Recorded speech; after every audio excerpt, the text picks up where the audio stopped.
Get started here. We'll call the meeting to order at 1:05, infrastructure November meeting. We have Hugh is out with medical stuff. He's on via Zoom now.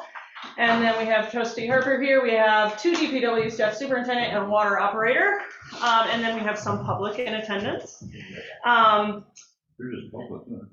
Yeah, the wonderful Nicole Arbery.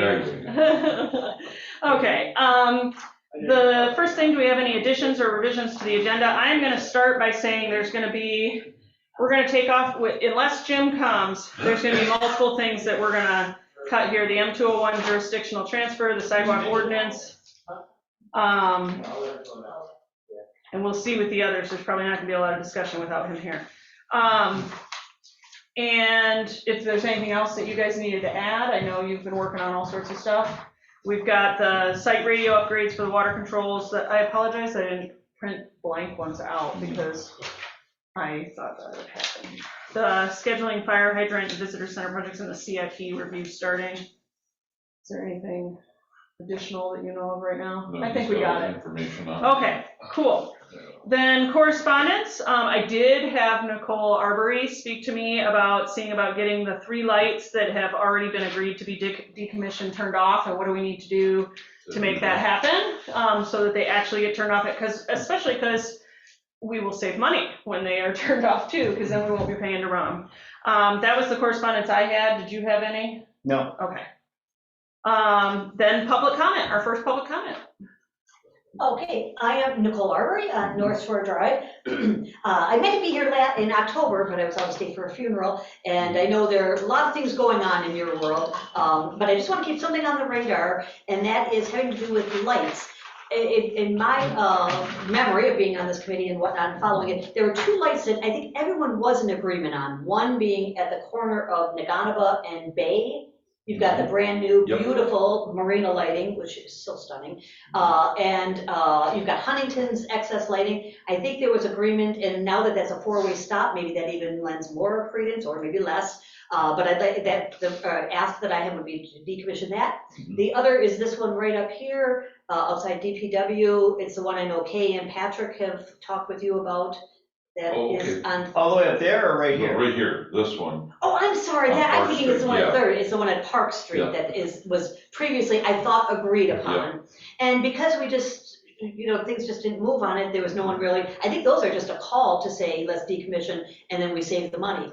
One that's more recent, and I know there was correspondence to the village council, and that is at the corner of Wakazoo and Smith, and I do have photos if you want to take a look. Those are That's the one we've talked about. And I heard, when I told Laura that I was going to come and speak, she said, you have talked about that since. And that it's the view coming up the bay that's just awful, and at the end of Wakazoo. What's kind of funny on that, the one on looking south on Wakazoo, you can't even see the stop sign because it's shaded. The others are, just the up Wakazoo, down Naganaba. Right. We use those for our dark sky presentation when we talk about municipalities, and that Naganaba is just a gold standard. But anyway, back to that Smith and Wakazoo, either I was thinking decommission, savings and all that, but Laura said something about a hood. Yeah, possibly shielding that. We've got several that we need to do that with. I know it's one by Cindy's too.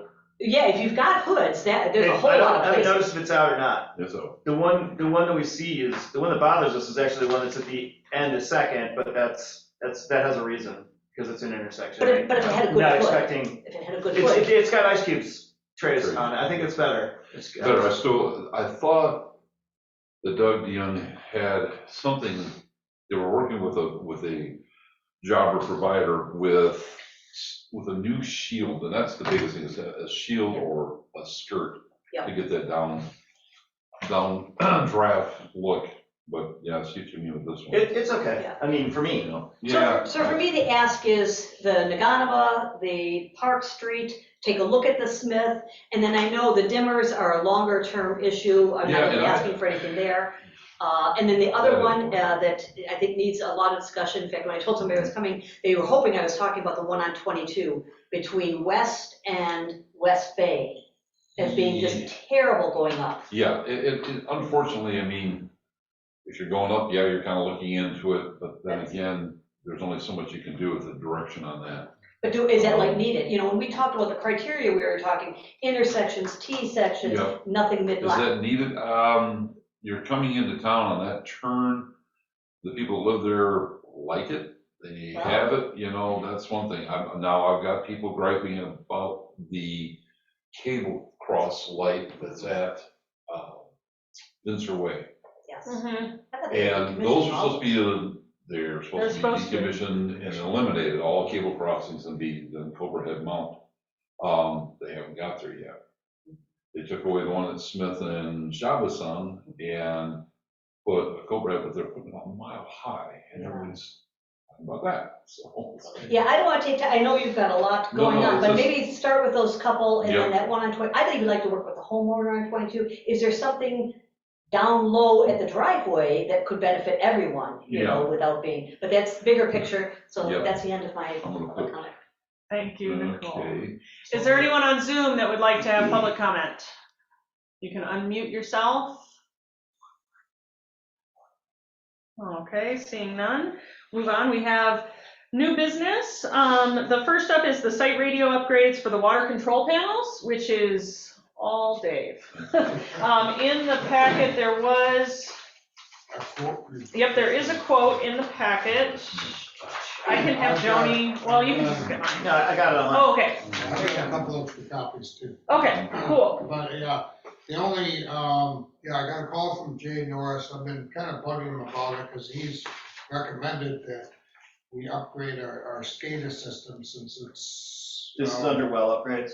Yeah, so for the, Got yeah, so for the people that, yeah, sorry. No, it's fine. For people who haven't been in the meetings before, for Nicole, the radios, the system that the wells talk to each other, right, to tell us when they need to Right. turn on, when they need to turn off, Yep. they are not functioning properly. They have a part-time solution, right, Yeah, functioning right yeah. now, but they need to do upgrades to get a long-term solution Right. in place, right? Okay. Right, yep, there is. And basically it's antiquated. It's an older system that originally was put in the 1990s, which to me doesn't seem that long ago, but it is now. So, so that, and that's one of the reasons we've been having trouble with them for the last 4 or 5 years.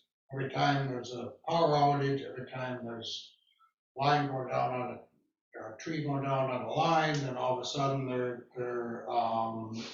they go out of service. Yeah. One or two, the well. So, he gave us this quote, but he wanted me to make sure, to tell everybody that this isn't necessarily the final quote. He's working on, he's basically trying to find, better pricing. Mhm. And, so that, this isn't the final quote, but it will be, somewhere in the ballpark of what this quote is.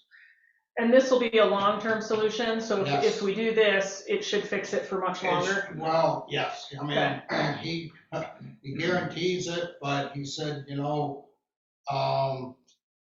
can't, he can't guarantee what the weather's gonna do. Yeah. So if it's, he said, I mean, he actually explained to me, he said, there was a place, Interlochen Arts Academy, actually, they have several power outages. They've upgraded the system, but they still have problems. So again, it's gonna be an upgrade.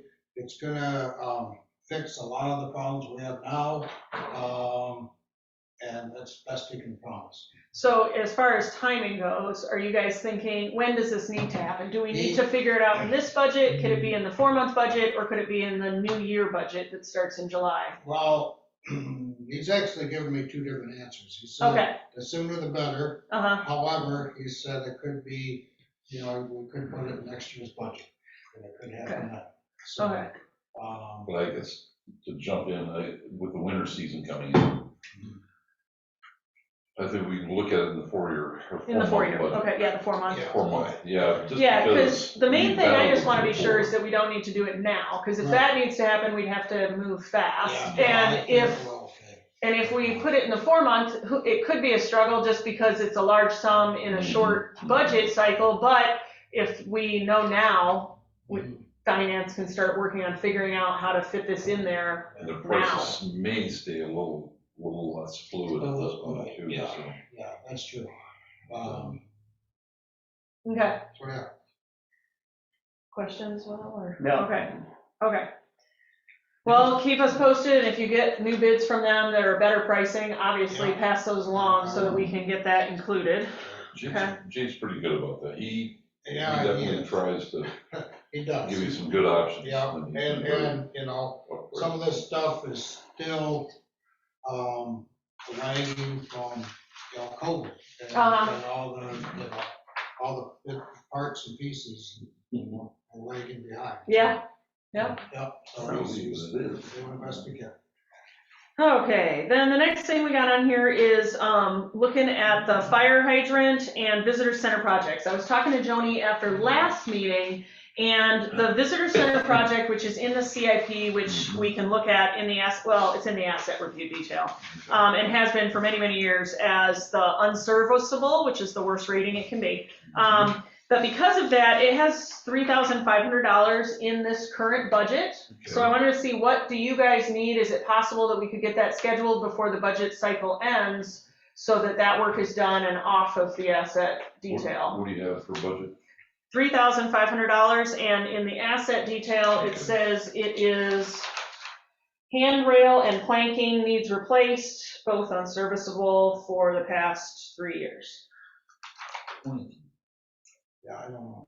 I wasn't sure if it was like, are there steps or something? I wasn't sure, but. They're rough, but I'm Yeah. sort of, but, okay, let's kick off with the handrail first. Sure. I think that's something we're gonna have fabricated by somebody like Ace Welding Yep. or Wheelock. Uh-huh. I've looked at it in several different ways, way back with John Honig, in fact. And at that time, we were looking at $1,800. So with a $3,500 budget, I can. We do have a welding guy that we use, he's not either of those names, and he's usually less than Ace. I could give it to you, you could give him a call too. Shannon?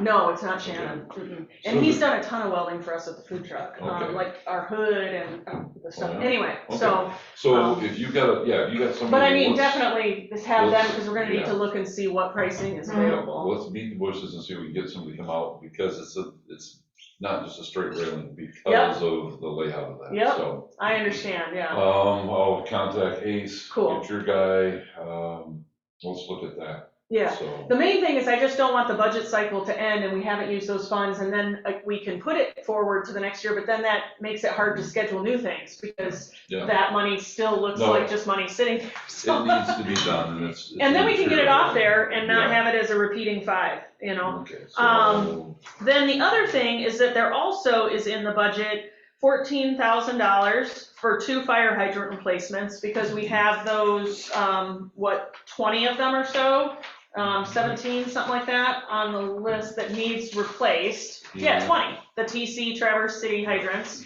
that last time we talked about, and you went through and said, and obviously, Hugh had mentioned last meeting that he wasn't overly concerned about the one that's not functioning because there's another one near it. Right. So I don't know which 2 for you guys are critical. Joni said her notes said Wakazoo was one of them, which I'm not sure which one, 'cause there's more than one, I think. But those 2, it's the same thing. I was wanting to see if you want to put that on the schedule and try to figure out which 2, because with 20, if we're going for 2 a year, I mean, that would take us 10 years just for the list we have right now, let alone some of these other ones are gonna end up going away. So I didn't know if we can try to get some information on those and see if we can do 2 for $14,000.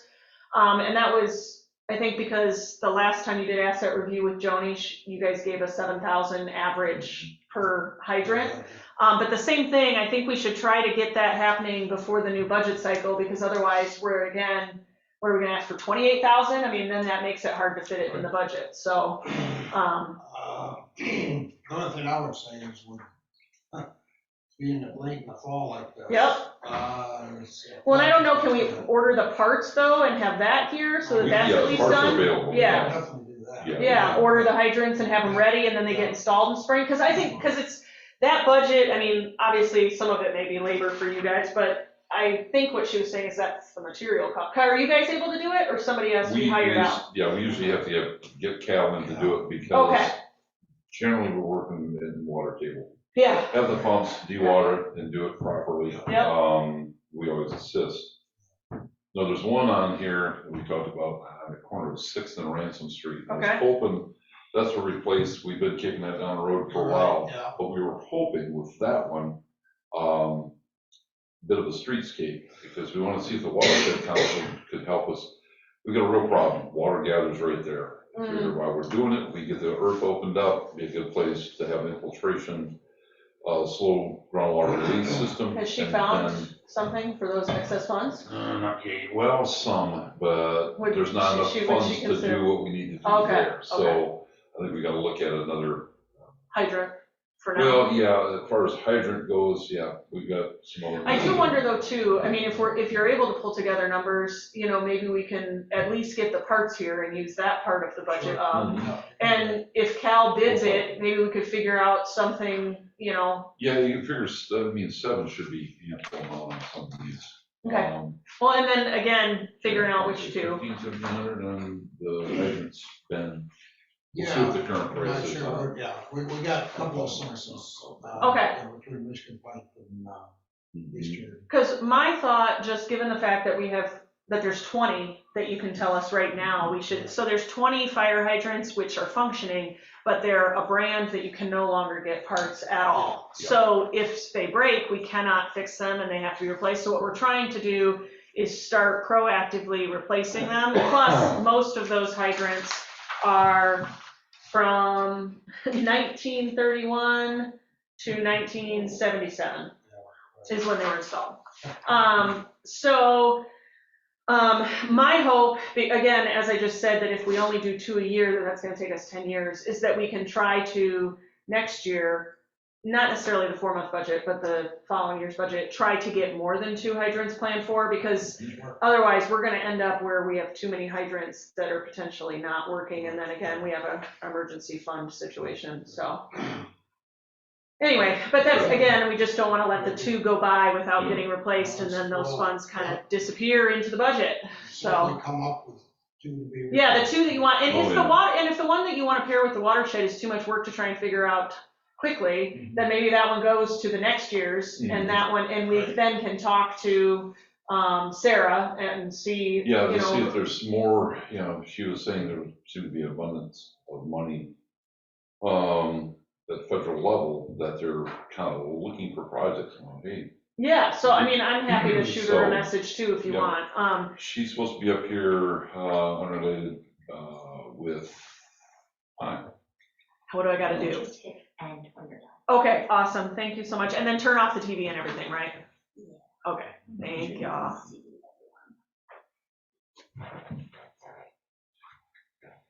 Does somebody, you have a key, right? Somebody has a key? Okay. Thanks. I do not keep it in. Yeah. Yeah. no. So yeah, we'll talk to Sarah, see if there's anything coming down Yeah. the line, Yeah, because that'd be a good one to do it then, because just, it's all right. well, yeah, you don't in the wanna area. do it and then later Yeah, have tear it another all project back tear it up up again, again, yeah, yeah, that doesn't so- make sense either way. I mean, You don't wanna okay. work with watershed and then have to, either or, Well, so. if we could do it and get the lion's share of it with the excavation done, save us a lot of money. Okay, well, if you wanna work on all those things, if you get info and you wanna send it to me, I'll be sure that we get it if we need to before council, before our December meeting if we need to. But also, obviously, since they're already in the budget and approved, I'm pretty sure that if you get information and you know what needs to happen, I'm pretty sure you're able to move on it, right? Yeah. Is that right, Will? I think so. Because it's already approved in the budget, right? I believe so, yeah. Yeah, as long as it's within the. Yeah. Okay.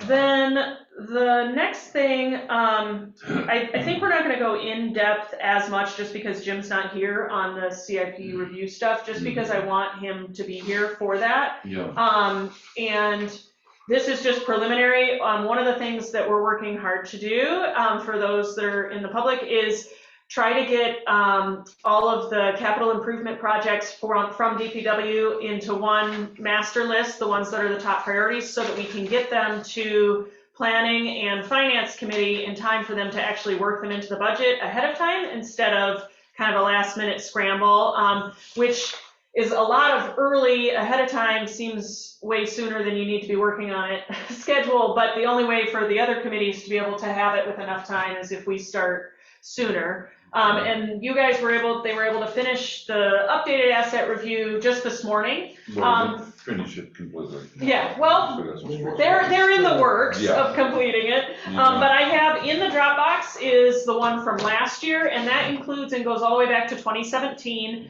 And that's where DPW, my understanding is you guys get together with Joni, you go through this list of all these different things. You judge it on a scale of 1 to 5. 1 is new or excellent condition, in which case they are not making it on my list in any way, shape, or form. And then 5 is unserviceable. So I've kind of pulled anything that's a 3 to a 5 Right. and put it together in this doc. This is an extra one if you want it, Nicole. In this document. Then there is, and that I also tied in the water mains, which is a separate asset review, and the hydrants, which we had last month, but I also put in the Dropbox again this month. And then I also added a compiled CIP list for the entire village that includes planning commissions, and this was done from the beginning of the budget cycle year in February of this year. This is also in the Dropbox. And this has both all of the planning commission projects as well as a number of the ones that were on the DPW list, but as ones that had dollar amounts attached to them. I got a question. Yeah, I'm not seeing that in the packet. it should be there. Under CIP, It's this one, right there. It's just not as a colored. detail? Yeah, that should be it. It's just that one's not colored because mine. Oh, you did? Yep, Okay. sorry. Mine is actually highlighted. That's what threw me and off, so, okay. yeah, sorry. And what I did on my copy, the reason is I highlighted green if it was a 1, and just so that I could go quickly through and see which Okay. ones were which. So one of the things that I was hoping, I know this is a lot and you won't be able to do everything all at once over the time period here in between, because you guys actually have things out there on the street to be doing. But one of the things that we need to try to do so that we can, for finance to be able to work with this, is get at least a rough number, I think, so that we have an idea of when we put together this list, how much money, how much funding will we need to find for it? Because otherwise finance isn't, we can make them on the list, but if they don't have dollar amounts, we can't budget for it, right? So first up I had the water mains, and as we discussed last time, there's the 3 that you have labeled as very poor condition. I wasn't sure out of those 3 if there's one that is a higher priority in your mind. I guess I'm looking at 5th and 6th Street. Okay. That 4-inch. And that's the one that you said was around 40K, I you was gonna think, say right? 35 to 40. 35 to That's 40. a fairly easy fix. Okay, And then that would also help us reestablish that street Right, that's yeah. deteriorated. So yeah, because we can- that's on the streets too, on the streets list. But it would also, we toss this around and including a fire hydrant at that location also. So And there isn't one now? there is not Oh, one okay. anywhere in that neck of the woods. So Okay. the closest one would And be- that, again, we can go with that 7K number? Yeah, I think so. Okay, That one is pretty, I guess, attainable. In our mind, that wouldn't be a huge job where, Shabbos on Main Street, Yeah, that's. those are Big big, corridors, Mhm. and, yeah. and that's, that's why those are higher priority to get fixed, because more traffic, but it's a lot more. so that one we would have to collaborate with MDOT to work Yeah, on? it's Okay. a lot more Are, involved to- are the other one, all the other ones too? 5th and 6th is not. Yeah.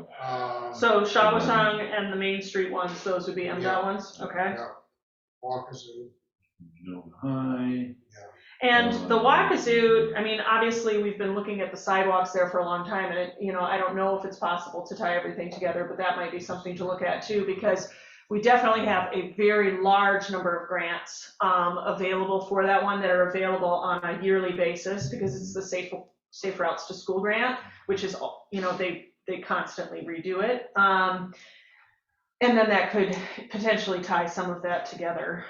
And when planning commission scores them with the scoring sheets that they use, that is the highest rated project that is on their list, which some of their stuff is infrastructure, some of it is not. Some of it is just projects that people would like to see happen, but they are not rated as high because obviously they don't have to do with health and safety and all these things. And in, I think, almost any scenario that we could look at, and I think Nicole could attest to this too, that the way the scoring sheet works is that anything that's an infrastructure DPW project is pretty much going to come out on top regardless of what is on their list or is, you know, Generally, fun pursuing recreation things and stuff like that, just because there are a lot of, I did put that in the Dropbox too, I think, the scoring sheet, but there's quite a few categories and they're the ones that are worth the most points, is like the health and safety, the infrastructure of the village, things like that.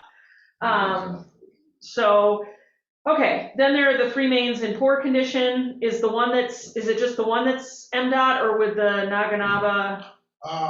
Shelbyson, Maine, Wakazoo. Okay, and then there were 5 that were in moderate condition, but considering we already have 3 that really need it, and then 3 that I'm pretty sure that we can look at those at another time.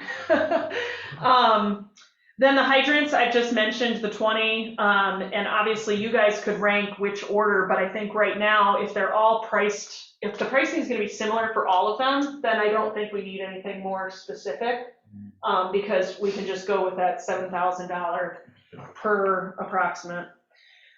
Then there's the culverts. We have 2 with significant deterioration on your list, and then 3 with moderate. When you look at this, I did the numbers that are after it. I thought I labeled it, but I must not have. That's the years that it has been ranked at. So from 2018 to 2022, it was ranked with significant. So I didn't know if for the culverts beyond Rose Street, which I know because it's designed and we're seeking funding right now, and I'm gonna be getting with Jim on that for some of the grants that I found, because I think that there may be 2 that might be applicable. And he said that he could help with writing grants. It's just he has a lot right now that he's trying to catch up on and sift through. I didn't know, does the 3rd Street one, is that something that we should probably have a price in there so that we can start budgeting for in a couple of years, or does it need to be sooner, or what are your thoughts?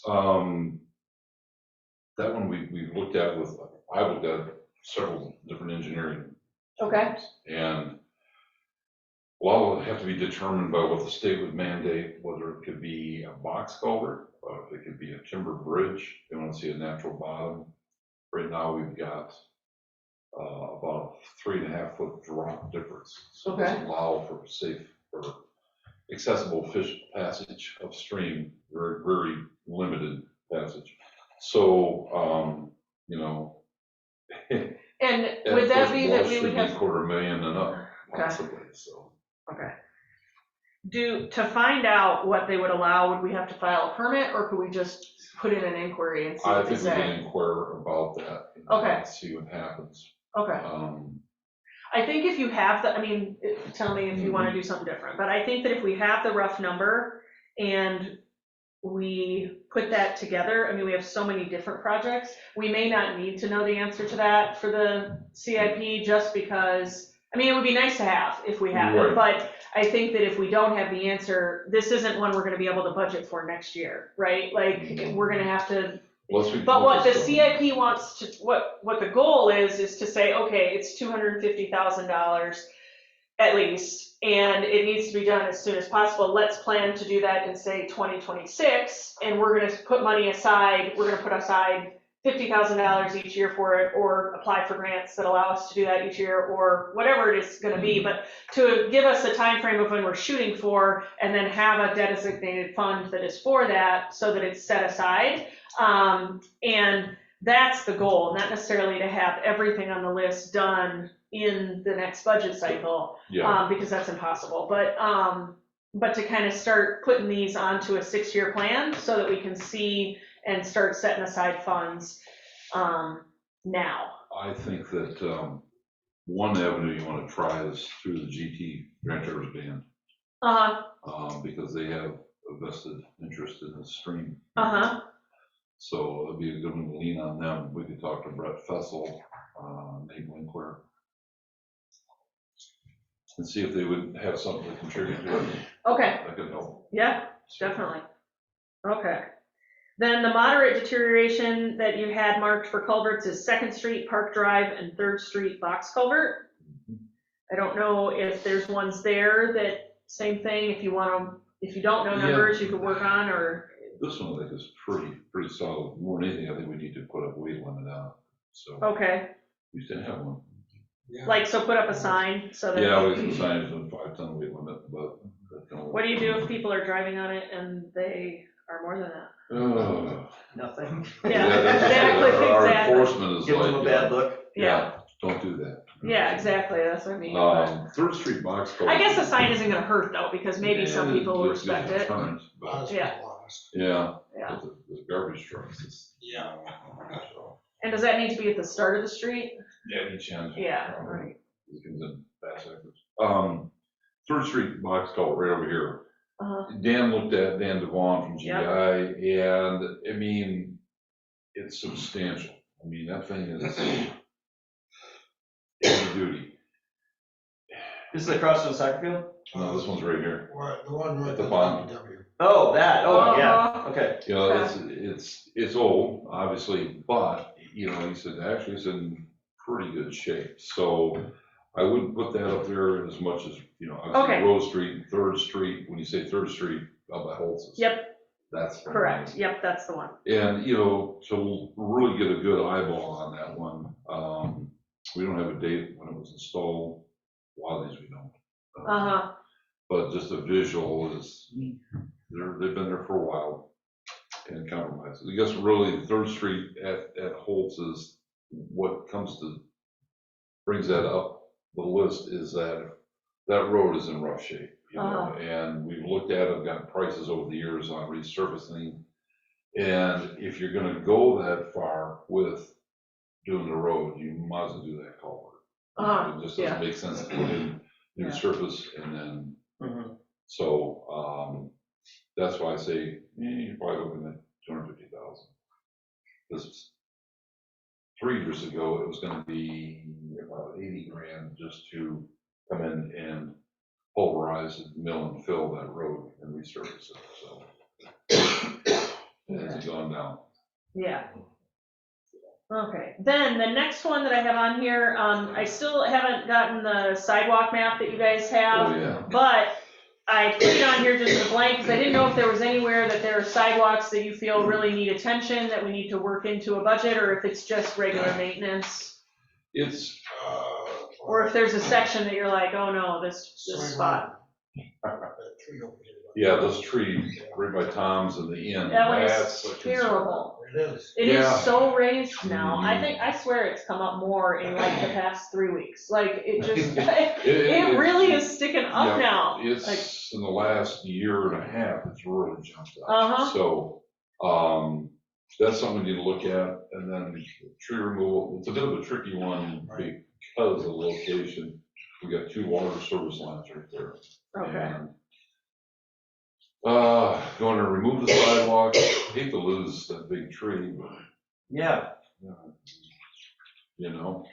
work Well, around could we it. cut around it and do something Well, we're different, like put a hoping- garden around, like a section that's around it instead of putting the, We gotta see what's down there, what those roots are But doing. that is why that sidewalk's heaving. right, it's because of the Tree roots, person, obviously, yeah. So I wonder if we could do something where it's like a raised grate around it or something, I don't I don't know. know, we'll have to see, but we're looking at, as far as it comes to digging that up, we'll probably hydrovac it, which gets to be a little bit more involved.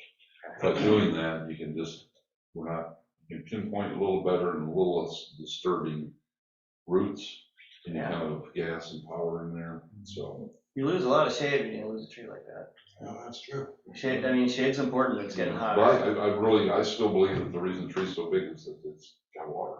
Yeah, We've got a leak there. It's happening. yeah. Just a drip per day, potentially. So Send don't it know out. for sure. Drip irrigation. So, Yeah. from the Okay. insurance agency. Well, if you wanna, if we think that one should make it onto the list, which it sounds like it probably should. Yeah, it should. Then isn't it? probably pull together maybe some numbers if you Yep. can, in the next like month, even though I know we got a lot going on. But Yeah, if we're but able to put even try to just a rough number so that we have, Contractors involved. yeah, so that we See have somebody something can do there. Yeah, so we can Yep. put it together. Okay, then we've got DPW garage. There was 3 aspects with significant deterioration. There's door openers, 2, 3, and exterior paint. I don't know if there's any of those or if there's numbers that we should, and again, you don't have to answer right now. You absolutely can work on it and get it back to us. And then there are 2 with moderate deterioration, the door Yeah. opener 1, and then the rubber roof. Yeah, the doors are just, we may have to, I guess it's gonna run until they fail sort of thing. They're very heavy duty doors, and again, they're a bit dated, so getting parts for them. If we could get, we've upgraded the one. Yeah, I saw it was true. So, and the roof, I don't know if we're in any position to have, I mean, I can look at it, you can look at it, at a glance, it seems to be okay, but I mean, maybe to have a professional, somebody who blocks someone's story to come in and look at it and give a better definition. Okay. Condition, that might be necessary, so. Welcome. Yep. Exterior paint will have to be decided what color does everybody want to look at? Yeah. Because how did that get painted? Before my time. Stuff you had left over? It was not a DPW decision. Yeah, it was, We're looking through yeah, this they right looked now, at we're it. starting, this is Yeah. just It our was like, first yeah, preliminary this color and this color. review of their Yeah, it asset was- details, Or was and it- this It was is by the pulling out the office. ones that are the Okay. worst Office rated, staff. and kind of running this This color building in is terms on of the they building need to right work now? on getting On that- numbers our for building us. over there. So Oh, that it's building, together. okay. Phlegm green or, you know, bile. They liked it at the time, so I was like, all right. Yep. We're just gonna let you. Hey, how are you? So, Okay. So again, if we get the number for that exterior paint too, though, because that's one that may not be as bad too, in terms of cost, if we got Yeah. paint and labor together, so. more than just the doors by the front, Yeah. we were gonna just go in and block that out. Right, yeah. Basically the corrosion, so. Okay. Then we've got village office, and this one, I'm not sure, the first one that has significant deterioration was furnishings and flooring. And it doesn't necessarily seem DPW, but I do agree that we could really use new chairs in here. But These are terrible. they are the worst chairs, especially if you're in the public setting, I feel like. Yeah, if you've got a desk in front of you, they don't bother me, but Right, when you're but when out you're there, it's sitting- bad, It's yeah. bad. They're just, Yeah. butt busters, so. And it seems like such a shame to spend money on chairs, but at the same time, like, it's really uncomfortable. The flooring looks fine to me. Yeah, and then the flooring, I didn't know, the same thing though, if we have some sort of number, then we can plan it and like say, okay, well, it's not that, let's shoot for 2028.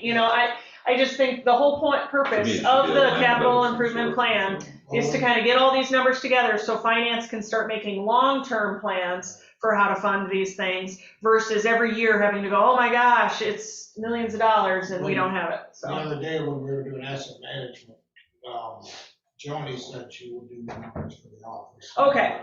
Okay, well, I will talk to her about both those then. Oh, but then the other one that was rated poorly is, well, not poorly, moderate. Exterior, and then it said bricks falling off front crack. So I wasn't sure what that was, We but, got a crack out back here that we need to have fixed. okay, Bricks along that brick mold, that edge. okay. Chamfer edge. Back here too. Wasn't that a foundational issue that we were saying was crack, critical not too long ago? Yeah, I mean. We were worried I've been like this concerned the- about it. Like the wall was gonna fall off or something. Well, again, reinforcing and Well, it along hasn't, the we're creek, here. along the creek. Yeah, Yeah, I've argued for years that when I got on the council, this thing was not built this close to the creek. That creek used to be over there. I used Yeah, to live it over moved. there. And it's about 18 to 20 feet farther this way than it was ever intended. yeah. have a habit of doing that. Yep, Yeah. yep, so, So I don't know So if we we could want to pull maybe- together numbers or something, Yeah, because, and reinforcing that the maybe bank. should be moved up, is what it Yeah. sounds like in its mhm. classification. We'll have to have a mason I would think we'd want to have a mason take a look at, that brick that's gonna take. Whether we gotta go on the inside, so it doesn't look so bad, and basically flat brace it together or pin it. Thomas could come look at it, but we wouldn't want him to bid it, just Yeah. because of, Um, well, I don't think. You know, because and we it's- kicked around about going along the edge of the bank down here and reinforcing it with riprap stone, Uh-huh. just so it doesn't keep scouring away. Yeah, And I think it's probably elevated to a new level, so yeah, okay. Well, if you How's want to Eagle pull some gonna feel stuff like putting together, a riprap in down we there? have to get their, Yeah. approval, and we're yeah. waiting still for Mill Pond to do Yeah, no, anything, yeah, just say, well, if the dam lets go. yeah. I kinda wanna And if follow you Roger want, I Schmidt mean, around. Thomas would be, he's a master mason, I don't know if you knew that, but, so he'd be happy to come look if you want, just for Okay. opinion too. Yeah. If you need it, if you don't, that's fine too. Well, let's get a couple. Yeah, because, I mean, we wouldn't want him to do the work just because I'm a trustee, but, but I'm sure he'd be happy to look at it and give you his thoughts. Then the visitor center, we already talked about the handrail and planking. They're gonna be looking at that pricing because there's actually $3,500 in the current budget for that to be done. It just hasn't been done. Then we have the roof on the visitor center. It says some shingles need replaced, and I didn't know if that's something we should look at while it's still a small problem instead of a bigger one, or if that's not accurate anymore. We had Calvin, of course, on, Yep, Kevin. had some community service, so we put him to work on that. So it's fixed. It's fixed. Or better, okay. You know, the roof, I couldn't tell you what the long-term, the shingles are, but it's back to secure. We had a big Perfect. storm That's just last the year main this thing. I time. didn't want Yeah. to have so- it become a bigger problem Right. because we haven't done it. So, okay. So I think we're okay. Then the office ones, I will talk to Joni about. That makes more sense. Yep.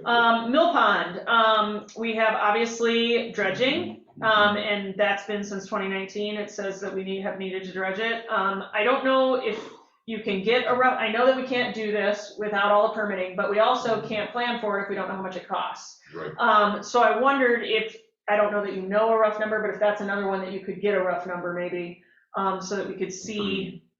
Pretty 'Cause- confident. Yeah, and I know that we don't know which route or which options we're going with, that discussion, but again, I still think it will help that discussion when we do have it at council to have the Another- cost of dredging, yeah. And then the dam, obviously, we have that huge report on. I just didn't want to leave it off the list because I was pulling everything. On South Beach, we know the wooden playground is Yeah, significantly well. deteriorated. And Chris and I recently talked about the possibility, Chris McCann has a large number, he has 2 grants, I believe. I think it's, what, $50,000? So he said 50. Yeah, that I think it is, that he's pulled together so far and still seeking additional grants, or we could end up working in the budget. But in the meantime, one of the things that we had discussed was potentially considering removing the structure that's there because it's getting really bad. It's kind of an eyesore. Well, and it is very dangerous. One of the handlebars on the monkey bars does not stay no matter what you do.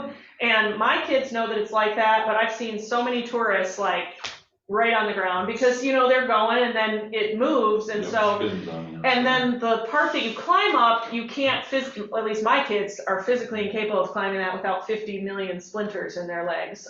Because that wood, even though it looks really soft, it just comes right off. So I don't know what other people, you know, I don't know if we should propose it at council or what, but Chris was in agreement that we have funding coming, the new one will be installed soon. At some point, we have to remove it. Should we remove it now so that there's no longer a health hazard? I'm in favor of getting rid of it, yes. If it's really as bad as you say It- it it's- is, and I take your word for it. I mean, it was put in before I was born. It was bad when my kid was 5 and my kid's now 15. And so it hasn't gotten any better. And I certainly would be my position that if it is that bad, if it is a safety hazard, it does not require council approval. I don't think it's lethal, but it's not great. And Well, and there I think it have looks been bad. people that gotten hurt. Jenny said that someone had called and their kid broke a tooth on it because they fell. And so and that was this summer. So, In the best case scenario, the safest playground equipment, there's a potential for. Oh, yeah. But, and a broken tooth is a very common yeah, playground. oh yeah, playground. absolutely. But I'm concerned about, you're referring to wood that is deteriorated to the point that it causes indiscriminate splinters and parts that do not function. Well, and there is Yeah, a and section that's- on the platform where the board, so they're big beams and there's metal that's bored through them that goes in. And there is one on the platform where the top piece of wood is gone, so that board fell down, which then they put it back up and they have a board across it holding it in place. But again, the wood is deteriorated, so any of the rest of them, I would think. that the best thing we could do is just remove it right from. Well, and that's what you I know, think, is that if we're planning to put a new one in anyway, fine, people that will would be mad, At happening. least it's not a lawsuit. Right, correct, So- for sure. Even if we weren't planning one, I would, and again, I haven't seen it or inspected it or anything, but It's right across the street from where you're staying. I know, so I'm gonna. Now you're gonna look at it, yeah. I'm gonna go look at it, but I would say, take it out as soon as possible and blame it on the village. I know I'm just a public, but might that serve as incentive for people to donate if they see To the that new gap? one, yeah. Yeah, I would So say especially do because it he's as soon as getting, possible. he's Yeah. getting to where he budgeted, so. Okay, Very good. so that one we can, continue to have Parks and Trails work on their funding for the new one. Was But that the let's- spark screen? They got one from the Leelanau Township Foundation, and I think they got one from the tribe. And then I think he had a couple more he was applying to, and I also have a couple that he could consider if they want. And then he has bids also for the new stuff.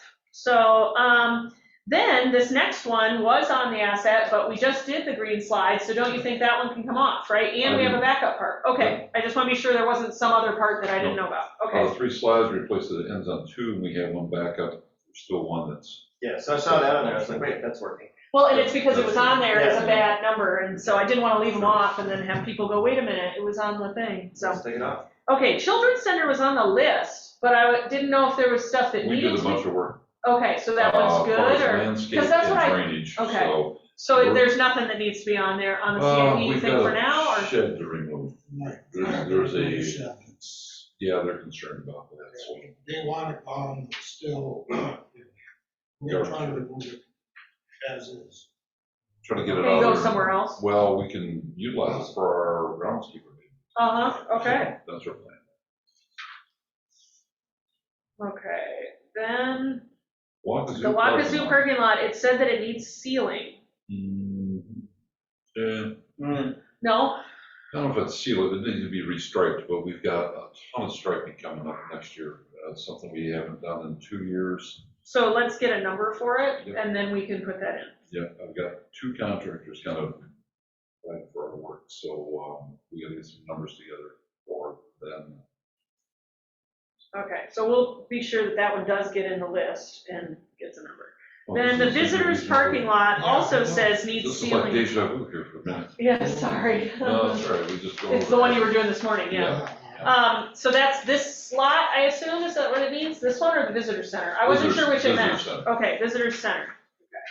Yep, Okay, that from 2017 to 2022 said that it needed some attention. yeah, again, some of it will kind of dovetail with if and when we do the culvert at Rose Street, Okay, because that kind of comes right into that. okay, So there's gonna be some changing with the walkability issue with the sidewalk, on top of the box culvert, some curb, and we'll end up changing the face of that a little bit, so. okay. I thought that it was this parking lot. Does this parking lot need to go on a list somewhere? Yeah, we talked about that. Okay. Yep, we've got it as resurfacing.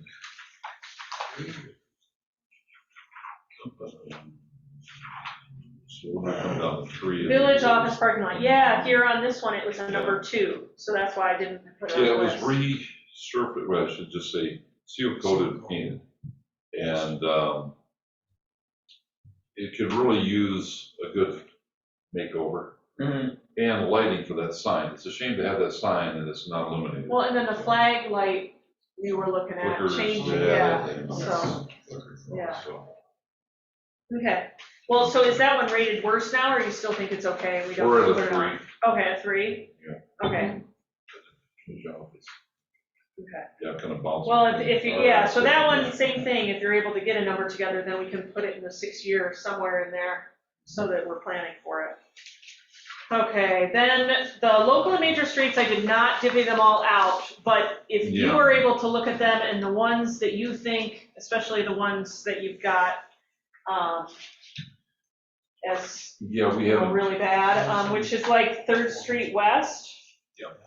which again goes back to that. And it has numbers in there, but those are old numbers, obviously, so I don't know, I mean, again, I definitely want to get all of these ones that are in in worse shape, that into our CIP list with some numbers, because we can then start saying, okay, what one do you want in Right. what one do you want in 2024? If we can, what one should go to 2025, 2026, et cetera. We can't do that if we don't have numbers to tell about finance. And again, obviously just rough numbers, but, and then when it gets closer, we'll do more specific numbers, so. Yeah, we need to. So that, we don't have to go through each one right Right. now, but if you guys wanna kind of try to look We'll through and, go through as this you and keep then we'll going, because you said you prioritize. weren't finished too, Right. so, yeah. A lot of these just want Yeah. Yep, a few. and then, Getting you're onto vehicles and current costs. equipment.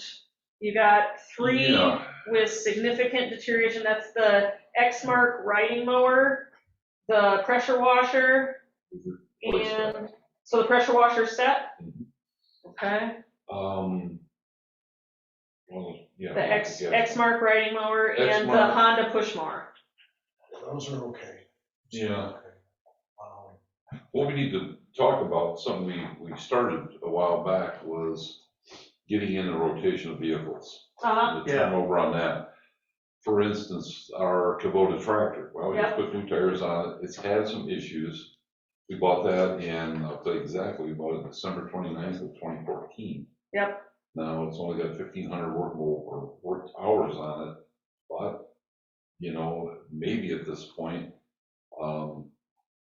it's something we want to talk about, trading and updating. yep, and you've even Well, I got that still in got a here, good value, consider so. for replacement.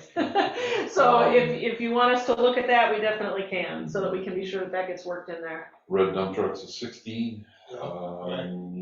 You know, in my mind, it's got a lot of life, but at the same token, the resale value on it remains pretty good. So on the list, when I look at the list, the red dump truck, do you know which one it is on here? Yes, GMC 3500. Okay. Might be the next page too, I'm not sure. Yep. It's gonna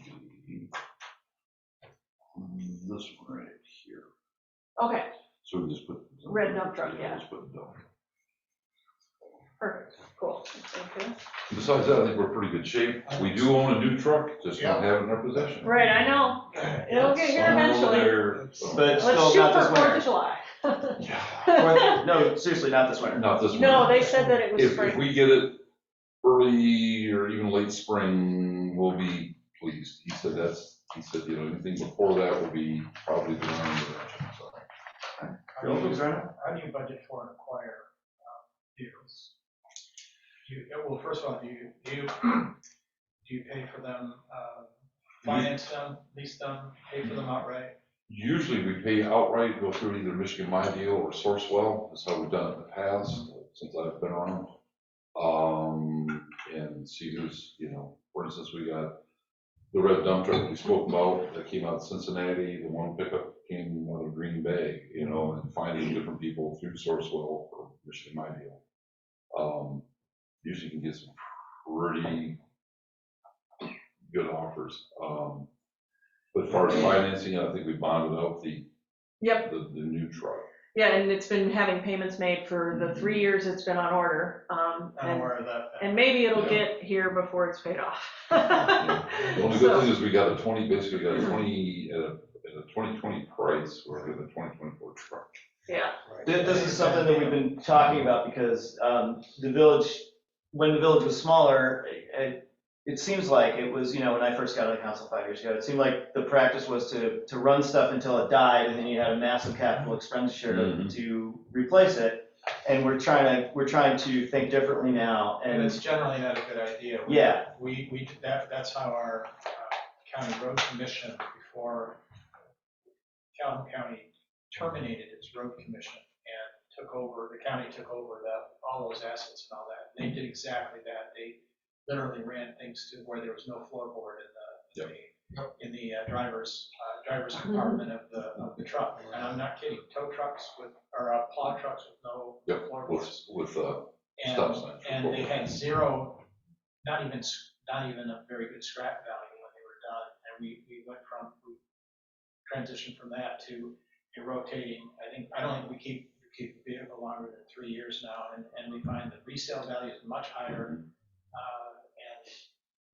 And I don't think most of the trucks we finance through either a lease purchase or a outright lease. Yeah, and We've talked about switching to that, and it seems to make sense to me. I think because of the size of the village, down there, they're probably putting a lot more miles on in 3 years than we would in 5 here. Yeah. So I think 5 to 6 around here is more reasonable, you have the rust factor. Yep. I personally don't like to see rusty village trucks. You know, I see Sutton's Bay, some of their trucks really look like crap, and I'm like, that doesn't really look very good on the village. No, it doesn't. You know, it's like, maybe they've gotten rid of them, but I remember in the past seeing Yeah, some, they have. there's a yellow. Under different colors, and Yeah. for a while, it's like, no continuity. Yeah. Leelanau County Road Commission had it just, and then recently, too, Jim, same thing, you used to run until they were just gone. And so they've got into a 3-year rotation. Lease, that works, something we could look at too. well, and if it makes it so that we can rotate them sooner and have better resale, then it makes sense to consider. Yeah. And so, definitely. But to do that, you almost have to create essentially a fleet management program where here's what the fleet is, and rotate them in the way that that makes sense.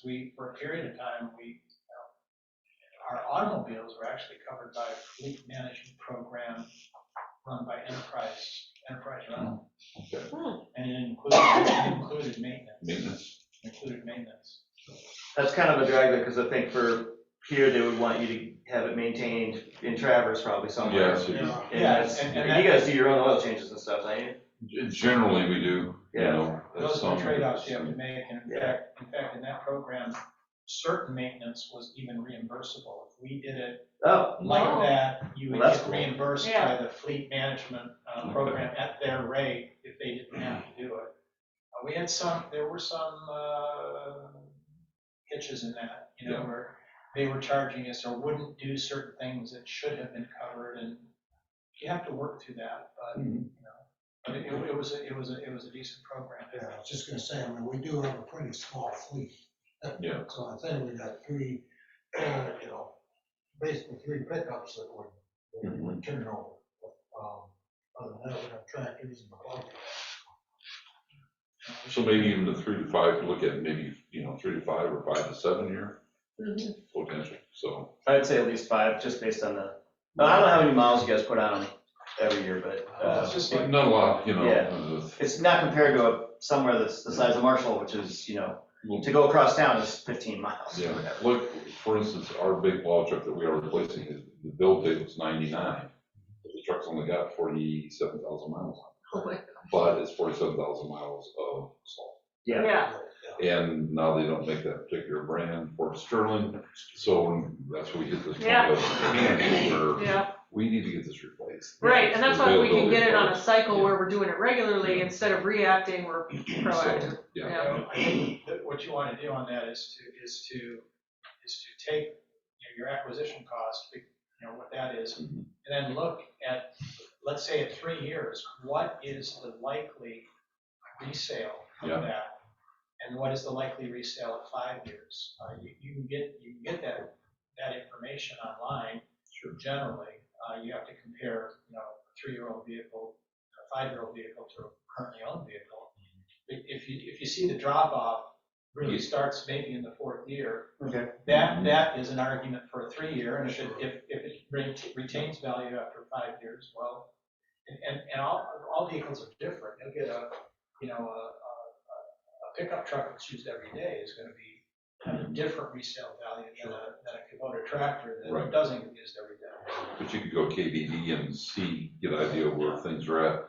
The other thing is that I know, coming from the private sector, we're getting way off subject here, but that, as contractors will look for municipal and That's- the vehicles. And that's where the resale value And, is. and prior to you going, Jim, our last loader, this one, we ended up selling to a contractor, and it was a win-win, so.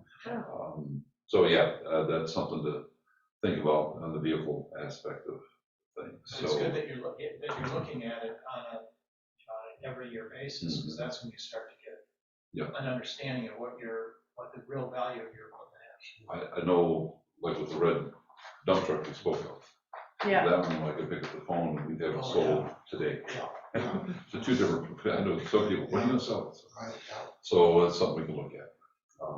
See what the values are, what they're going for, and maybe something to put in the work for in the upcoming year. So, Yeah. And so if you work on that, I mean, I know it's a lot and you've got all the other stuff, but we do have to do it relatively soon because again, we gotta get this together so that it can get to finance with enough time for them to actually have a couple months so- to be looking at these in depth and Yeah. starting to figure them out and getting them built in somehow, somewhere, because it does, as you know, take a while to figure out the finance side of that, and put it all together, so. Yeah. Cool, well, thank you, and as you get more information, you can send it to me as you have it or whatever, and I can start populating next month's, if you've got stuff, rather than, you don't have to wait the whole time until it's all done.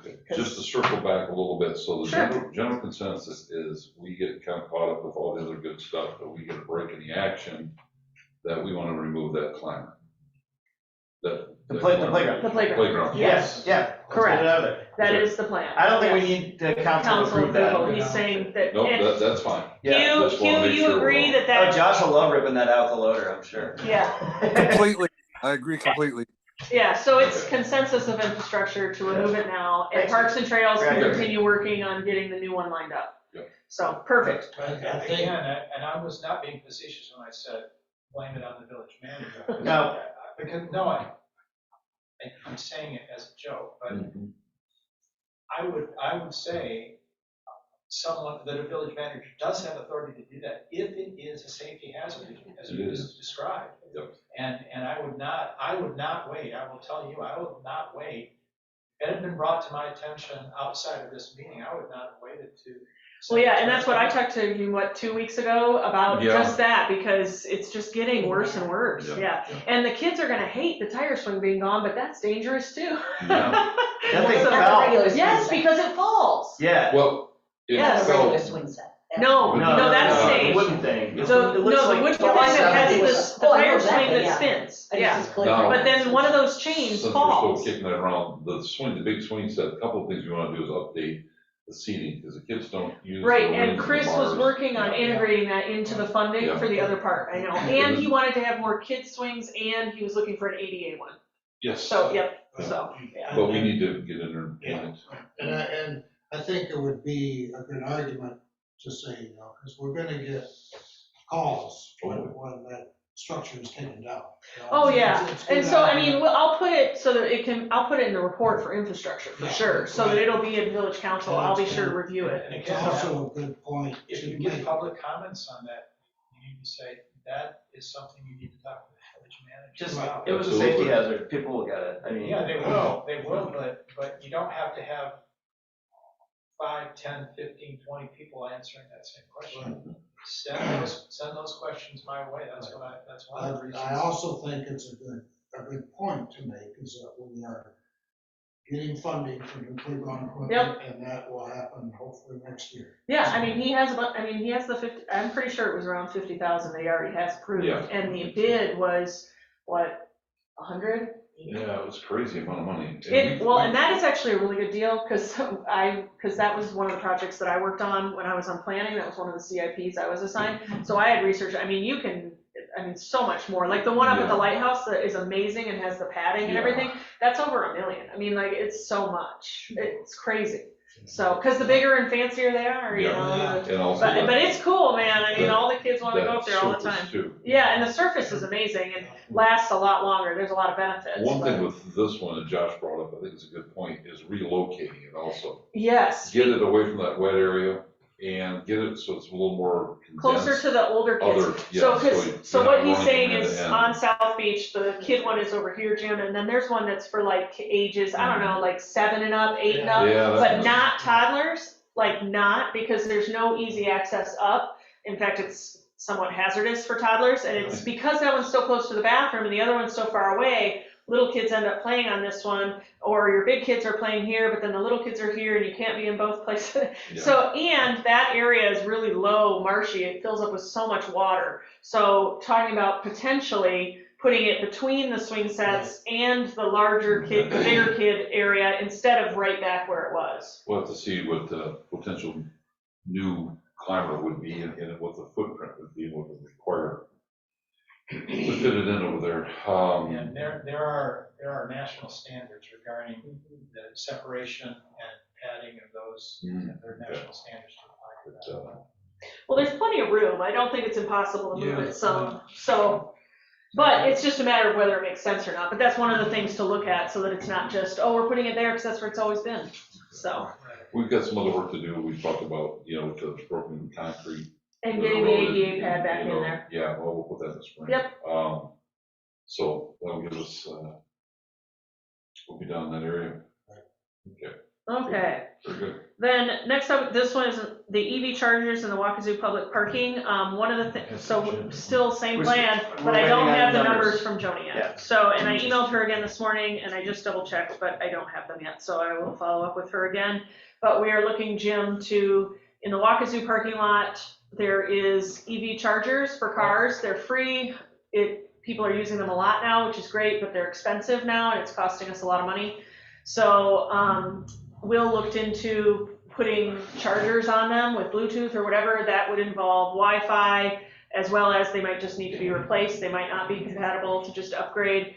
One of the ideas he had previously was having a business sponsor it and putting a sign saying thank you to these businesses for our free parking. That's something that we considered because it's getting expensive, having a bunch of businesses go in on, which I think we could definitely do, and then that would alleviate the funding problem for the village. However, we need to know what the yearly average is, or at least this current year's, because what it used to be, so 2 years ago, it was like $3 in the month of July that went to that. And this year it was $432, I think it is. So, I mean, if you times that, obviously in the winter it's not getting used as much, but it's still getting used more than it was. And so we want to know before we ask businesses to chip in and be on the sign, okay, do people need to put in, what's our grand total? And so I need Joni to kind of help me pull that together. And it's unfortunately a little bit complicated because the lights that are on Wakazoo Street are also on that same electric bill, I guess. However, because she can look at months from previous years when it was just the lights, and how much wattage was used and everything else, she can kind of guess how much of it is, I guess, she's able to kind of presume what is what. So that we'll talk about more once I get those numbers. The streetlight updates, I assume there's probably not much progress with the Not much dimmers. progress with dimmers. And then we have, so Nicole here had public comment on the lights, wanting to see about getting at least the 2 agreed upon that are to be decommissioned, which one is down by the marina, on. And those aren't the actual photos of that, Jim. Naganaba and Bay, right outside of Huntington, because of the new lighting that you can see in the marine there, that one seems redundant, and this committee had agreed on that about a year or so ago. Yep. And then the other here on Park Street, and what that requires is somebody on behalf of the village, who can speak on behalf of the village, to just ask for those to be decommissioned. My interest is in lighting and whatnot. There, you also have some residents who are very concerned about the cost and trying to reduce You can that. give me, I'm sure what we need are the designators or whatever, whatever information we need to provide. I presume it's consumers. It's consumers, it's a Whatever number on information the, we need to provide to them to get that, and I'll do a letter. Okay, Okay. and I've got a point of contact and we'll be together on that. And then there are a number of lights that he's supposed to be able to dim and adjust that he has not been able to get access to their systems because there's 3 different systems, There's depending on which yes. light it is, Yes. which is very complicated. And one of them, like you have 24 hours to get into the system, but he has to get them to resend the thing. Then there's some that were supposed to be dimmable and they're not dimmable. They don't have. And the then receiver. there's 2 or 3 that are supposed to be getting shields that have not gotten Not their the shields shields. yet. So, Because they're on a hill, so if they get a shield on them, they won't be so blinding when people are driving up to them. So you have the information on that, and Let's get together early next week and get a letter out. I think one letter addressing all of that information. request and for Chris is review, not and- the only one who's had trouble getting into these systems, No. because DPW in Leland or Sutton's Bay well, has yes. That's a Empire pilot and- program. has reached out to him that they're Yeah, having the we've same all had issues, trouble yeah. with it, so, but we have a good contact, with our young You can consumers. conclude the letter by saying, our alternative is a 22 in the middle of the night. You can do it The that ladder way to too. spray If can. you'd rather, that's how we do it. Yeah. That has been. Well, that's what Strike Thomas, in his correspondence last month, he's the one who's on the That light is corner on there. of Smith and Wakazoo and Smith. Mhm. He wants to just paint it black, like, so, because it's really bright and trespassing into his house at night because it's up above. Painting it So- black probably wouldn't help. but- Yeah. So, okay, so that's our street lights. Then we have any updates on the rain garden or water retention stuff? I heard from, I think you were CC'd Sarah? on it with Sarah, and they were hoping to get up here before the end of November with the contractor they selected, NCS. And to kind of go over a site plan. Do we have that agreement signed though, yet, with them? I do not know. Okay, so there's a project that the watershed center is working on with the homeowners on the corner of, that would be Main and Wakazoo, down at the end of the street here. And they are putting in water retention rain garden for the runoff. They did the entire school parking lot this summer, underground, tore it up, put that in. And then because the water then runs down, they wanted to have one down in the lower portion. They're doing it in the public right of way. The village has given permission because there won't be cost to us, but for maintaining long-term the, no, because it's because they're going to have to be sure that, like, Well, I mean, right now, as it goes with the private residents on that corner, they'll maintain it, but we've just seen it happen before where. they're not and that's aware of what, it. so there's a legal agreement that Watershed Center wrote up, saying because that also is MDOT there, and there's MDOT signage that's gonna have to be moved that's in the agreement, and they've agreed to that too, right? Yep, and they're on board. so. But the homeowners have agreed to maintain the plantings, but I think what ours is if the rocks need maintaining and need replacing in the future, I think is what it Cleaning and all is, that, yeah. you know, so. And so, but the work is gonna be done by them, we won't have to do that. There's an agreement that they drew up, that went to Ross Hammersley, our village attorney, to look at. He had notes that he sent back. Sarah Uren of the Watershed Center then answered those questions and sent it back to us. Some of what she wanted, or what he wanted, was quotes from, or needed to have the contractor names and stuff Yep, for the work that that's- was being done, which they didn't have yet. No. Now it sounds like maybe they do. But that has to be signed by the homeowners, the village, MDOT, and the Watershed Center. And I don't think it has been yet, and I don't want the work to happen without that, because the homeowners right now are very invested, planning to be here long-term, everything else, very excited about it, happy about it. But if that changes and they sell or something else, we don't want to be left with someone who wants to. Work wouldn't start till spring, spring of '24. Yeah, But I thought the agreement between the village was sent, okay, but. we'll check. okay. I just want to be sure that that gets done. Or signed, because I Signed. can tell you, my recommendation always, when you're dealing with a contract that's ultimately gonna be signed by a municipality, Mhm. most of the other contracts that we have, that we deal with are, an individual, or at best, the president of an organization or something like that can sign. It's not like they have to have a meeting once a month. And what I always recommend is get the other parties to sign, and then it comes to you guys for final approval, because it's advantageous for two reasons. first that I just mentioned, Yeah. because it's inconvenient.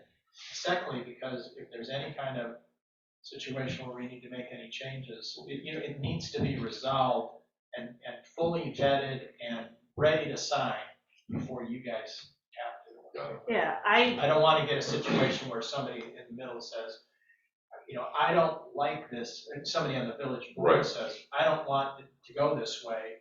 Then we have to go back and renegotiate with everybody. We want all those negotiations to be done to the satisfaction of us. They all agree, and then we sign. yeah, and the village council has approved the project as they're in favor of it happening. But as far as I know, I mean, last I checked with Joni, it wasn't signed, Okay. but definitely, but that wasn't like today. So it's possible that it's been done, but I just want to be sure that you were aware and that we do get it signed. So, because I definitely think it's one of the things where it can slip through the cracks, because working with the watershed center is really great. There haven't been problems, but we still should have, Yeah. all of that signed and on paper. Do we have any word back from Eagle on Old Mill Pond? Nothing yet. Okay. Have we sent any follow-up asking any word or called her? No, or- just, Okay. if she's approved a project on 4th and Rose, and I just talked to Eric Seaman concerning the drainage issue on 4th Street that they Okay. submitted through Pride Newhoff, and actually that's going to Transportation Division, so Okay. we'll see if we get more of that, but I haven't, Chet and I don't know what more they could possibly want. Yeah, I know. I mean, So, as well as Chet was you know. calling and emailing Yep. multiple times a week. So, So, The practice of angry reminder emails only works one way with people. I can tell you that very definitely. Just Yeah. You don't want to poke the bear. that's kind of how it goes, like, you've got all the information that everything we submitted is what was requested, and falls in your court. I had a controversy with another client. It was a 10-year-old issue that Eagle brought up way after the fact. Wow. Yeah. And largely because nobody wanted to, like I said, poke the bear and make a decision. That's something to look forward to. And it turned out that was the it'll be best. on the agenda for That was a the best long way time. to deal with it. Okay. Hazard Beach, any update on that permit back from No. the Corps? No, Okay. Corps, and they want a little bit more information. He wanted a little bit of information. It's the same request he made before on deposit of the spoils, what we dig out. And so now the winds died down, and it's supposed to be nice this weekend. I want to get a little drone fly over. So give a better picture of that, and then do a markup and send them, and then with some quantities too. Okay. Jim, you and I went down and met with Phil Halstead and Mike. I don't remember the gentleman from Mike. the company, but Yeah. it was a company that does the floating dock systems. Possibly, that was the possible kayak launch. It really shouldn't impede what we intend to do or vice versa. Yeah. So. Yeah. See what happens. Hopefully we get approval. We still have from soil erosion, county level, our permit still good until April. So, Yep. Well, and we can just renew it if not. yeah, yeah. It's not hard. The core moves slowly too. Yep. Okay. Then water rates. So I know that you've been talking to Dawn Lund, Yes, right? sir. And she's working on pulling together an estimate for her to We have do a rate study, right? I have a proposal to do a rate study very similar in nature to the one that was done for Natula, where it's a combination of operating issues, capital improvement issues, bonding issues. Do you need to do it? Do you want to do it for whatever reason to stabilize rates, things like that? Yep. And I'll be coming to you at the Council. council at the Awesome. December meeting. Cool. I figure out how to pay for it. Yep. As with everything. Yep. Dang it. The water rate study should be less expensive than the sewer rate, shouldn't it? Isn't it simpler? No. It's basically the same thing. Okay. Almost identical. Just to interject, the village is a member of Michigan Rural Water, and a representative a year ago, Kyle, he suggested, offered his expertise to do a rate study. So it's basically, since we are members of Michigan Rural Water, it's basically free of charge. So I could reach out to them if you want, or if you already got the ball rolling. I'd like to talk to him. My guess is what he's talking about is a little bit different than what Don does. Okay. It's there are all kinds of various rate studies, one of which is just a comparison of rates charged by other entities. Mhm. The other is the process that she goes through is it's basically a determination of what are your operating needs? Yeah. What are your future capital needs? And she gives an evaluation over a generally 5-year period. And that's, I mean, Kyle mentioned that. If you would give me that information, I'd be very, very grateful to talk to. Okay, all right, I'll give that to you. Yes. Awesome. He's looking at, well, Yeah, I was looking So at the same wants thing. and needs. yeah, operations and maintenance, Yeah. and like I say, capital improvement, so can't hurt. Right, can't hurt. If he's free, like I say, through Right. water. And Lucia. Okay. And Lucia. Yeah, that's awesome. Then 4th Street drainage, you had mentioned that you had heard from them on that. Yep, still no works, they're working Okay. a little bit different angle with Eagle. Okay, and it got moved to transportation? Yeah, Interesting. interesting, Yeah. because of the road crossing, so. Okay. And then I am gonna I have just a couple draft letters to let residents know where we're at with that. And then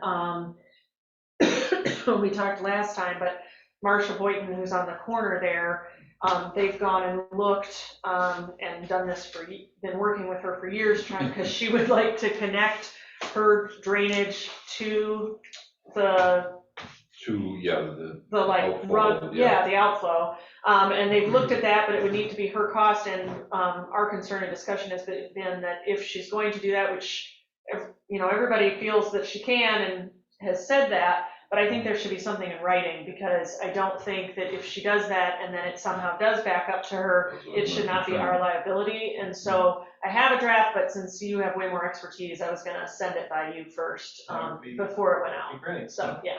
I've, I would have sent it to you before, but I just thought we would wait for the meeting and, no problem. Go over it, Drafted so. Many yeah. indemnification agreements for Yeah. that sort of thing. That's what I figured, and so I wanted to shoot it to you beforehand, because her frustration is that she's been trying to do this for quite some time, and feels like she's been given permission to do it, but hasn't done it, and so there's a lot of back and forth, and so we would like to just be able to let her have that, and if she wants to move forward, she can, and if she doesn't, that's her choice.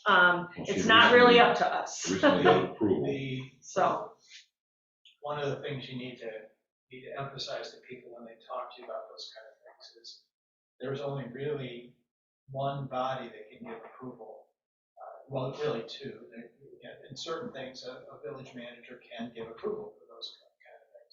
But it's generally the village council that's particularly something like that. More than likely, I think you want the village council to approve that, even if it's nothing more than Yeah, a this consent is resolution. really all of the 4th Street discussion has been going on for years. Carl is one of the owners on there. We have Fred and Pam Stephens. We have the Kilgrens. There's a number of parties that have been involved the whole time. And so the goal was to send them out a letter to let them know we're doing the revised plan. There's 2 experts that have been talked to about seeing if they could help us and assist with how Eagle it's a drainage, like, I don't know, ditch, you could call it, I guess. And they call it a stream, and so they won't let anything be done with it, but because of that, it fills with weeds, they're not supposed to touch it. It backs up into people. Anyway, it's an ongoing saga, and there was a plan designed and engineered that then Eagle said, there's no way that we will approve this because it's a stream. So then they redesigned it, and now it was over 200,000. Now it's one little aspect, and it's 10 something. But the rest of the people still want the rest done. So the recommendation from the 2 experts that work with Eagle and getting designations changed is to do the one little part and then continue looking at the rest in the future. But both of those experts would require funding Sure. to, And to dig into it for us. So, is the quote, little part something funded by the village? yes, That's what I thought. yep, that's a village project. And I do have 2 grants that we could look at for that one, but we had to know which project was going and see if Eagle was even gonna approve it, because even the smaller scale one, they weren't Eric Seguin, who's the engineer there, wasn't totally sure Eagle was even gonna approve that one, and they have it right now. That's what he was saying, that got moved to Transportation Division, which seems interesting to me. It does. But you're talking about, when you say move to transportation, you're not talking about MDOT No. transportation, you're talking about Eagle Transportation. Exactly. Yes. Which is, Well, okay, a little yeah, bit. that actually does make sense. If it does have Because a. it's in an road crossing ROW involved. and it's crossing beneath the street, so. Yeah, and it does, it has there's actually, if you go to our Dropbox from May, Wait, so Robin's not in charge of it anymore? She's kind of kicked it, she's still very much involved, but I think she's Yeah. kicked it to the next level. She's the regional administrator, right? So she'd be involved, but Yep. it's, the fun part is when you get cross-departmental issues with Yes. people. and there's a lot of issues involved. One wants with to this trip. regulate it one way and the other wants to regulate it in a different way that's incompatible.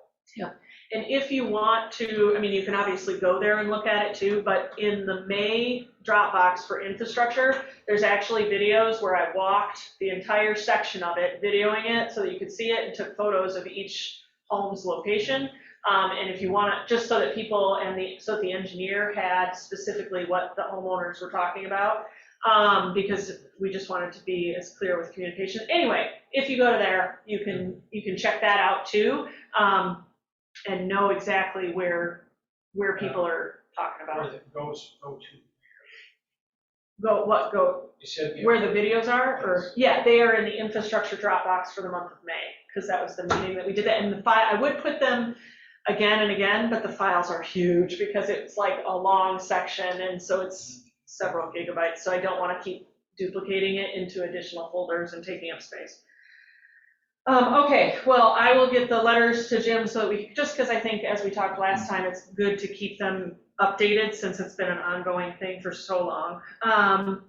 Then the Rose Street culvert, is the condition any worse, is the main thing. I am gonna get with No, it Jim on hasn't grants changed. when we have a Yeah. chance.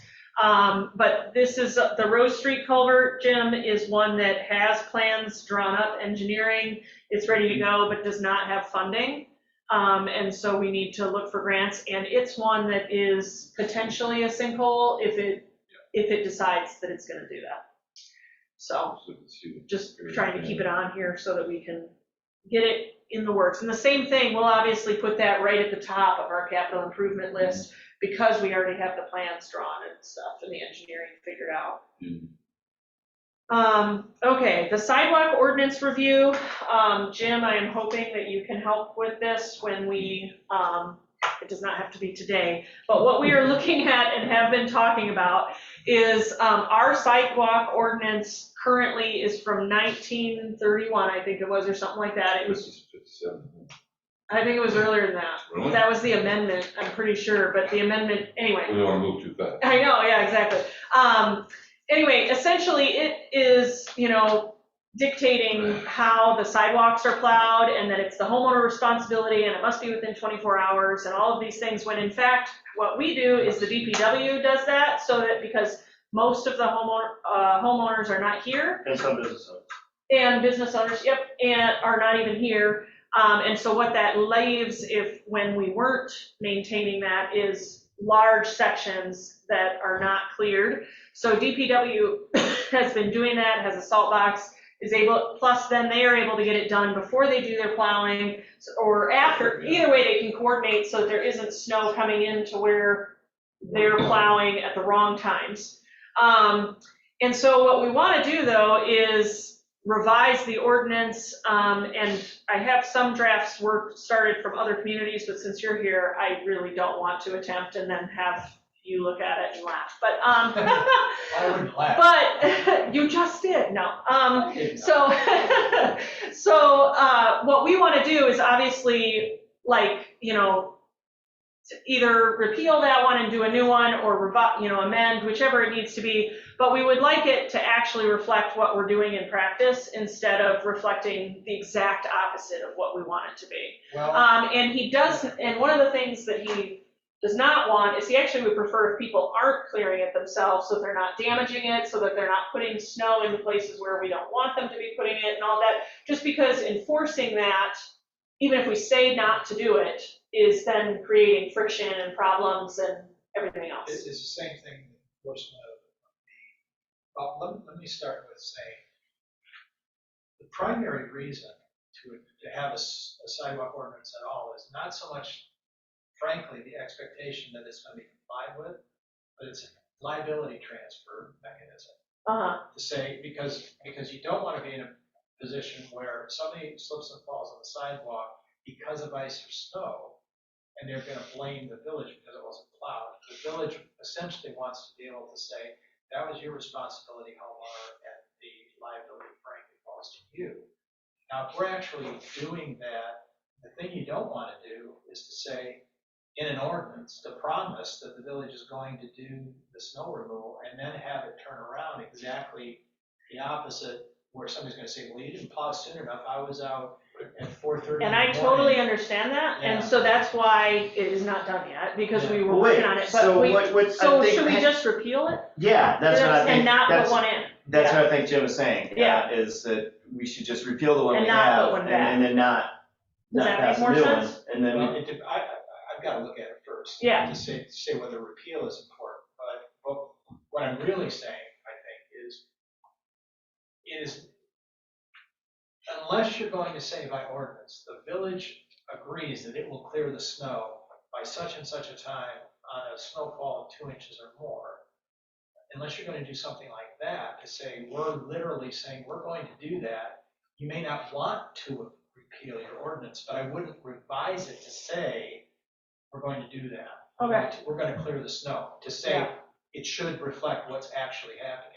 Because all that ordinance really is, it primarily is a liability transfer. And either way, I think we're gonna need to, like, if we don't wanna repeal it because we still want to have that liability there, I still think that we're going to need to revise it, because it references a sidewalk committee that doesn't exist, and it has a bunch of things that are not applicable at all anymore. But I do wonder if just repealing it works, because one of the concerns too is that you don't want people damaging the sidewalks or, moving Well, more than things. anything, it's just any kind of changes, if somebody takes it upon themselves to want to upgrade, change, or something in the sidewalk, it's in the right of way. That's one, the way it was written before. Because it does have all that in So, there. yeah, I think it needs this to. covers more than just snow removal than what we have now. Yeah, as I say, you're, Yeah. Why don't you, not just snow removal. let's just- Which is what I'm planning to do. Yeah, let's Right. move on. We'll look at that. Missing time. Yeah, I know. One other thing I wanted to point out though is, so you had talked about the parking on the road, they can't do it during snow time. Right. And we do have an ordinance listed, but I have looked into that, and it is definitely the county ordinance. It is not our ordinance. So I don't know if that's something which I could talk to you about too, but Yeah, that's something we need to look into if you want to revise that, or.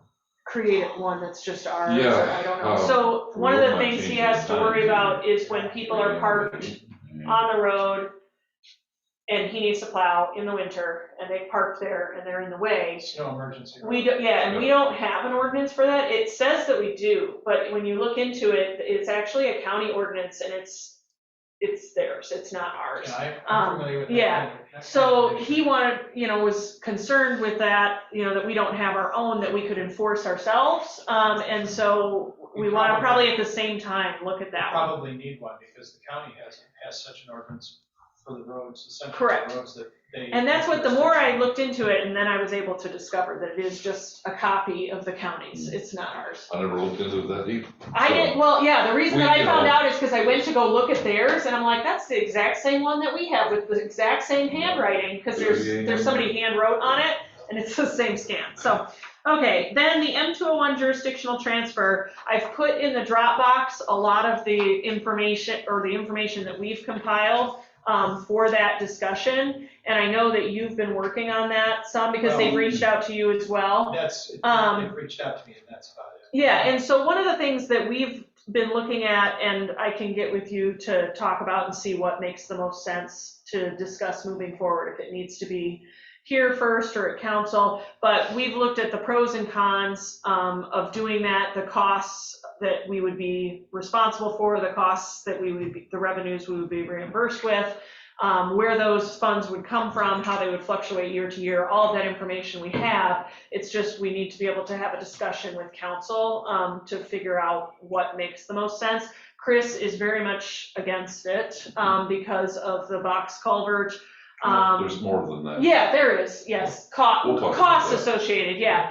But I think I'll get with Jim and we can kind of talk about that, and maybe even you can be there too, and we can kind of work through that a little bit and see what makes the most sense for talking about moving forward. Because then also Planning Commission and Arthur Mullen from Wade Trim, when he's been working on our zoning and everything, he's talked about how, in their opinion, there could be some real benefits because then we have control of the street and the direction, flow of traffic, potential bike lanes, all these other things that right now, if we wanted to do, would require MDOT approval, which makes it much more challenging and involved. There are a lot of good reasons to do it. The main impediment is the cost of that bridge box culvert, whatever you want to call it. Yep, and they have a report that they got done on it that shows that it's in great, very good condition is what they've rated it at. But one of the things that Chris and the Leelanau County Road Commission recommended that we look at before making a decision is seeing about getting a different look at it instead of the MDOT From what is, report. the way I have not seen the report that you It's in the described. Dropbox, so. But, well, okay, then I haven't read it. Yeah, no, I should that's have said okay. I haven't read it. But the impression that I got from it is that's a report regarding the condition of the bridge structure or the culvert structure. Yes. Not the surface of the road. Correct. That's the problem. The surface of the road, so either they would resurface it before it was turned over, or they would give us we would need to provide them with estimates to show how much it would cost, and they would reimburse us that cost. And then every year we would be getting a dividend of funds that, yeah, so, yep. We wouldn't get a dividend, we get whatever Act 51 provides for that. There's two different funds that they would be providing us money from, yeah. Well, So. one is it's the bridge portion of Act 51 and the road surface portion of Act 51. So yeah, we get, I would hesitate to call it a dividend because that implies that you're getting something over and above what you otherwise would be entitled to. Okay. We'll get what we're entitled to get for 1.48. Well, I don't know how much of that actually is ours. The road itself, the entirety of the road is 1.48 miles. Right. Yep. And I know, and it continues pretty much north of Peterson Park Road. It's a county road. Right. Well, 201 ends just north of town. It's It actually goes It goes north of beyond, town to Peterson Park. it goes beyond Pearson Park, Peterson past Bell's. Yeah. Yeah, You know, like Peterson Park Road, that's Peterson Park itself. No. You had me, I was like, no. But Just past. Yeah. But here's the thing too, because of that fact, for the abandonment of jurisdiction to occur, both the county and the village have to agree. Ah, With they the didn't tell township. us that, Laura. Township, the county. County Road Commission Okay. and the village. have to Well, and we agree. have gone and preliminarily talked with them. Chris has talked with Brett? Brendan. Yeah, Brendan, that's it, which is their supervisor. So anyway, so some of those discussions I know have you have happened. one road commissioner who happens to be living in the area. Yeah, I yeah. don't recall his name. He's dead Oh. set against it. Oh, we know correct. who he is. He's Yeah. Jimmy Calhoun. Yep. Yes, it's in Calhoun. Yes, Yeah. it You is. should remember And then that. there are other ones though that Calhoun. we're definitely in favor of helping look at it and see what the options I'm are. on the fence. I'm gonna let the experts decide. I think it is the second shortest MDOT road in the state of It is. Michigan. It is. The M1 is the shortest. So, And one, and then over by Aloha. Oh, there's one over there. Mullet Lake. Is that third? okay. Yeah, so, yeah, And we're they in want to top, get rid of the top ones that are essentially, to them, dead-end roads. Yeah. And the roads that go to them go to nowhere. I mean, to us, it goes to somewhere, but Yeah. Yeah. to them, it's to nowhere. So we'll get together and talk details Yeah, and and like I say, figure we out might wanna look What the at. next steps are. in that discussion. That's why I say my motto for Northport is, Northport, you have to go there on purpose. Yeah. Well, we always had to say growing up here is you come here for a reason or you took a wrong turn. Yeah. That's it. You go there on, you have to have a purpose. Yeah. Okay. Not the end of the world, but you can see it. What we need to do is to convince people what that purpose is. If you want it to grow. Not everybody wants it to grow. Yeah. You're right. I'm not anti-growth, but I know that there are a lot There of are people definitely people who Well, I'm Okay. not opposed to growth, but as long as it's smart growth. Yeah. Well, growth that you want, because if you don't grow, you're gonna die. Yep. That's by definition, you're gonna die. But we've been here When I for a say long growth, time. when I say growth, I mean, I consider growth to be filling up the vacant stores Yeah. and, you know, or vacant lots and open areas of the village, making sure that you don't have derelict, buildings or buildings that are underutilized, things like that. That's growth as well. Well, and improving Yeah, 'cause workforce you've got- housing so that we All can you have. have to do is look at, year-round from where I residents. come from, look at the difference between the city of Albion and the city of Marshall. There's a lot of reasons for that, some of which are very, very nasty reasons, you know, cultural and historical reasons, but those have been gone for a long time, and Albion just doesn't grow because it doesn't want to grow, and it dies. It lost its hospital, just like Northport did. You know, Marshall retained its hospital. So it's things like that. To me, that would have been growth, to have the goal to retain the hospital 20 years ago. But as Munson bought into these hospitals, Independence, it was predicted that that was what was Yeah, going to happen. and They start- that pretty much is what And- happens. Yep. You're right. Unfortunately, and why they never got Paul Oliver in Frankfurt is beyond me. Well, It because remains independent, so. there's, yeah. But Frankfurt's seen a resurgence, so. That's something else we need to talk about is, talk about derelict homes, whatever. We got a few around that we need to really look into and maybe apply. Gene Dames. We got a house up here that has no power, hasn't had power for better than a year and a half, Oh, I didn't know that. so. Got a couple. That's usually the- Oh, That's- the light's that's a stuck different- on. Gene, Yeah. that's- Yeah. Pay the electric bill. That light bulb, it has to be maybe one of Thomas Edison's first. It hasn't burned out in hundreds of It's years. been on forever. Houses I are slowly have moving. something to add. I did ask, because we just had a short talk, so there was some discussion about the new post office signs that they put themselves. Yes.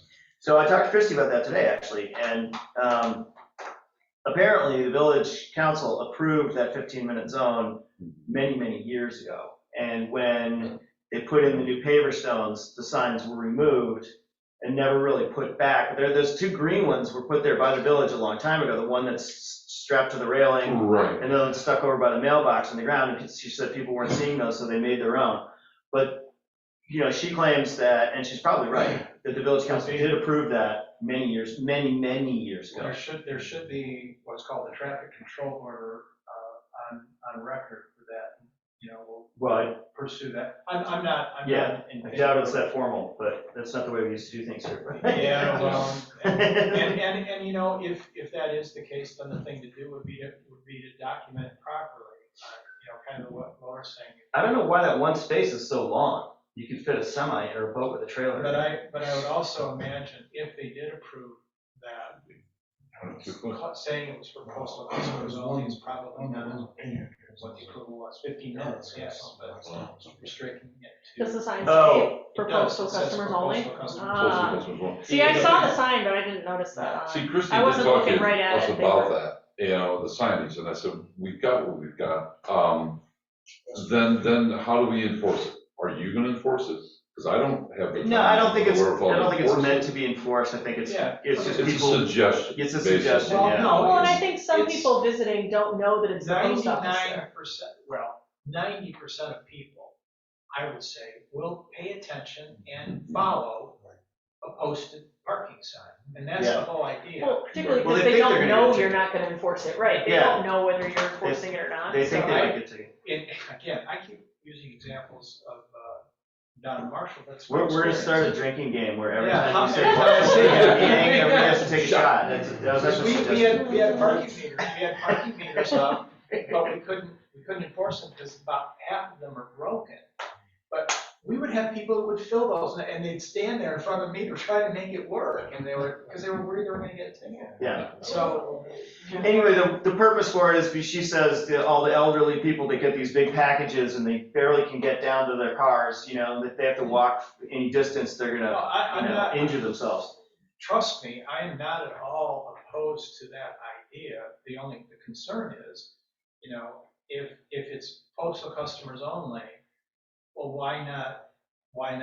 North Shore Outfitter. Yeah, and why not Exactly. around the corner? Why not, Why not Tom's? everywhere? Yeah. Why not Yeah. everywhere? So 15 minutes may make sense for that, but then the other thing is, if that's true, if the village did approve that, what you don't do is go out and get your own signs and put them back, you know, and do something in a way that is contrary to first of all, that may not, I don't even know if that complies with the MDOT standard sign. I'm not sure if it does. I just don't know. They're not on the Yeah. trunk line, so it's not in But you still have to, Okay. even village signs have to, like, we could Comply design our with. own stop sign, Mhm. is what I'm saying. Yeah. It's that level of. Yeah, the rules, regulations for sign size, height. Yeah, the or- height for But sure that too. one, I had no idea. When she said, you know, we gotta do something, and I said, well, we got the signs there, we're pretty limited in what we can do, and all of a sudden, 3 weeks later, these There things they pop up. They're gonna have to go for the winter. Again, we're back to curving Well, sidewalks. They're They're not. portable.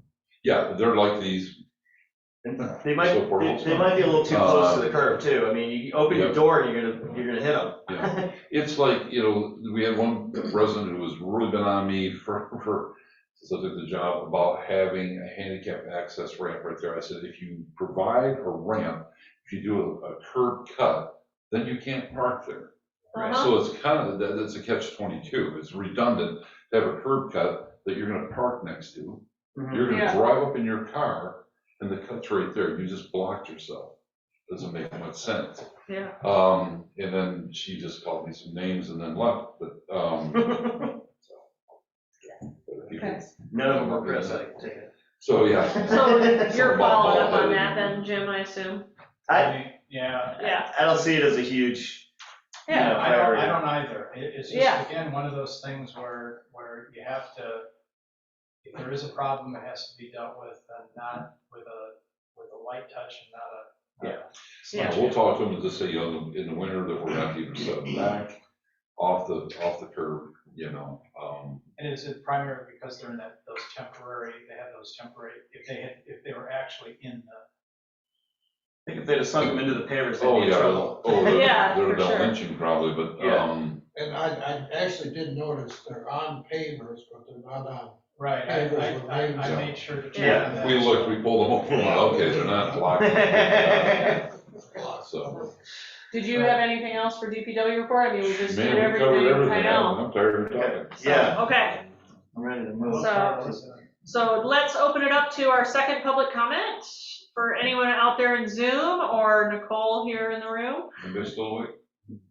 They're still there, good. Yeah. The only thing I would say is thank you for agreeing to take that up. And like I said, I know there's a whole lot of really important things on everyone's agenda, but if we could get some follow-up on that, it'll make a lot of people happy. Okay. we'll That's see the what guy we come up folks. with, so. And it's 0-0. 0-0, she says.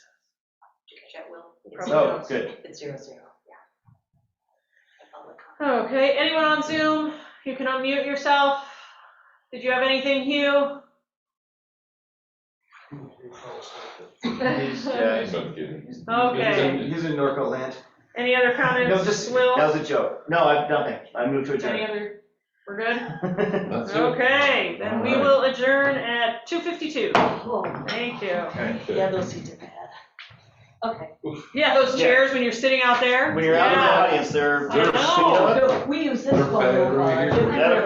They are, but it's way worse out there. Come on, you know that when you're sitting here in council meeting, it feels worse than when you're up here with the table. Down the bottom versus walking. Because it changes your balance a bit, you know, when you got the table. Yeah, exactly. Whereas out there, you got nothing. Plus then, if there's a bunch of people here, it's even worse. I have no problem with that at Cheers. all. In fact, I was just remarking I today remember to all of them. someone at lunch that Taking the old ones out, all in our these house, out. on North Point, about midway between the North Point and the South Point, It is so dark out there, it's incredibly, it's. So I was staring at this while I was spacing out during the meeting. And we're, What's that? I'm very. No, I was asking Laura on the zoning. What's the question? So you guys are going to, This committee I'm where's on, Mel? we are part of Real Energy, which you're probably familiar with. So you're gonna continue C1 We talk to around the here? county and whatnot. That's part of, it's a discussion just do with what we master can, plan, very yes, low as well key, as not, potentially- Right on the other side of the street too, because you got pier right We are. there. I planned We to come are. last, Both sides. Yes, and then we also are talking Have a about, good weekend. Did you have some a here, conversation with because, Mr. and I know there's Campbell? homes, but we have, like, we wanna change this one.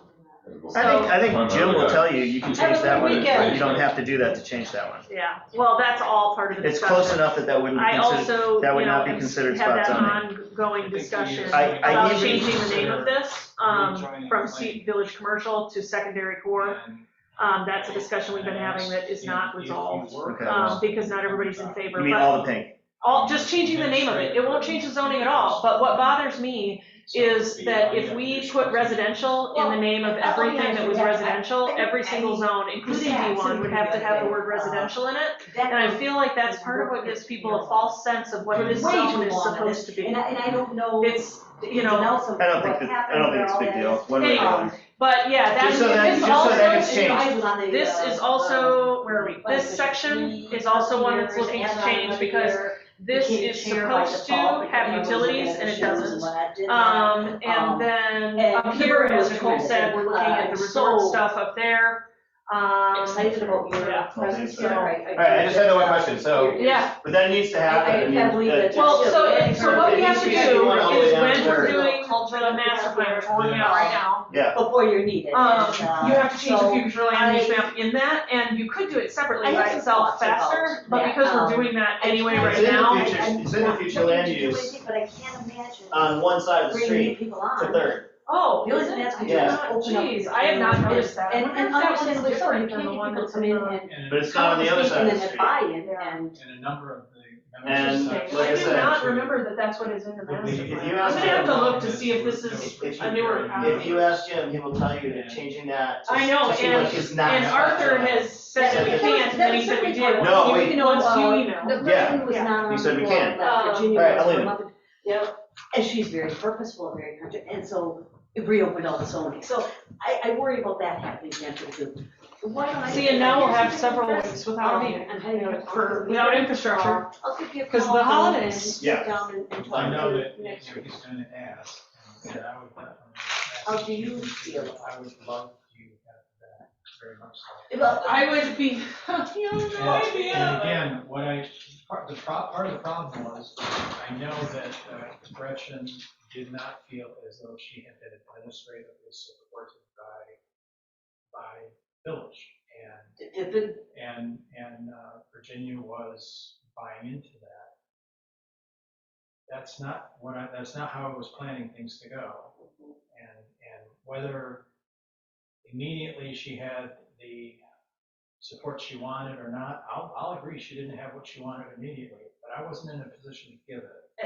and that I understand. The This plan- position, the plan Yeah, we're hasn't working had on the all of it. support for a long time that The it plan needs. going forward is to have. Is looking good. I mean, I think that we're on the cusp of our problems having resolutions, so they're not such a challenge, because Nicole definitely knows the challenges of not having enough support for being chair of planning. It's a big job. It is being chair of any of them, but planning especially. If you have to do the administrative work of the committee, it's a huge job. If what you have to do is show up as a member and debate and cast votes, it's not such a big Right. job. I spent- That's a world I don't even know, you know? I spent 25 years on the Marshall Planning Commission, and I probably served 4 two-year terms as chair. And I had support of a very, very good zoning administrator. I mean, I had tremendous support from Joni, but doing 9 million other things, and there was just no administrative support, it was part of it. No, I think it would be very difficult to bring new people on to try and bring these things across.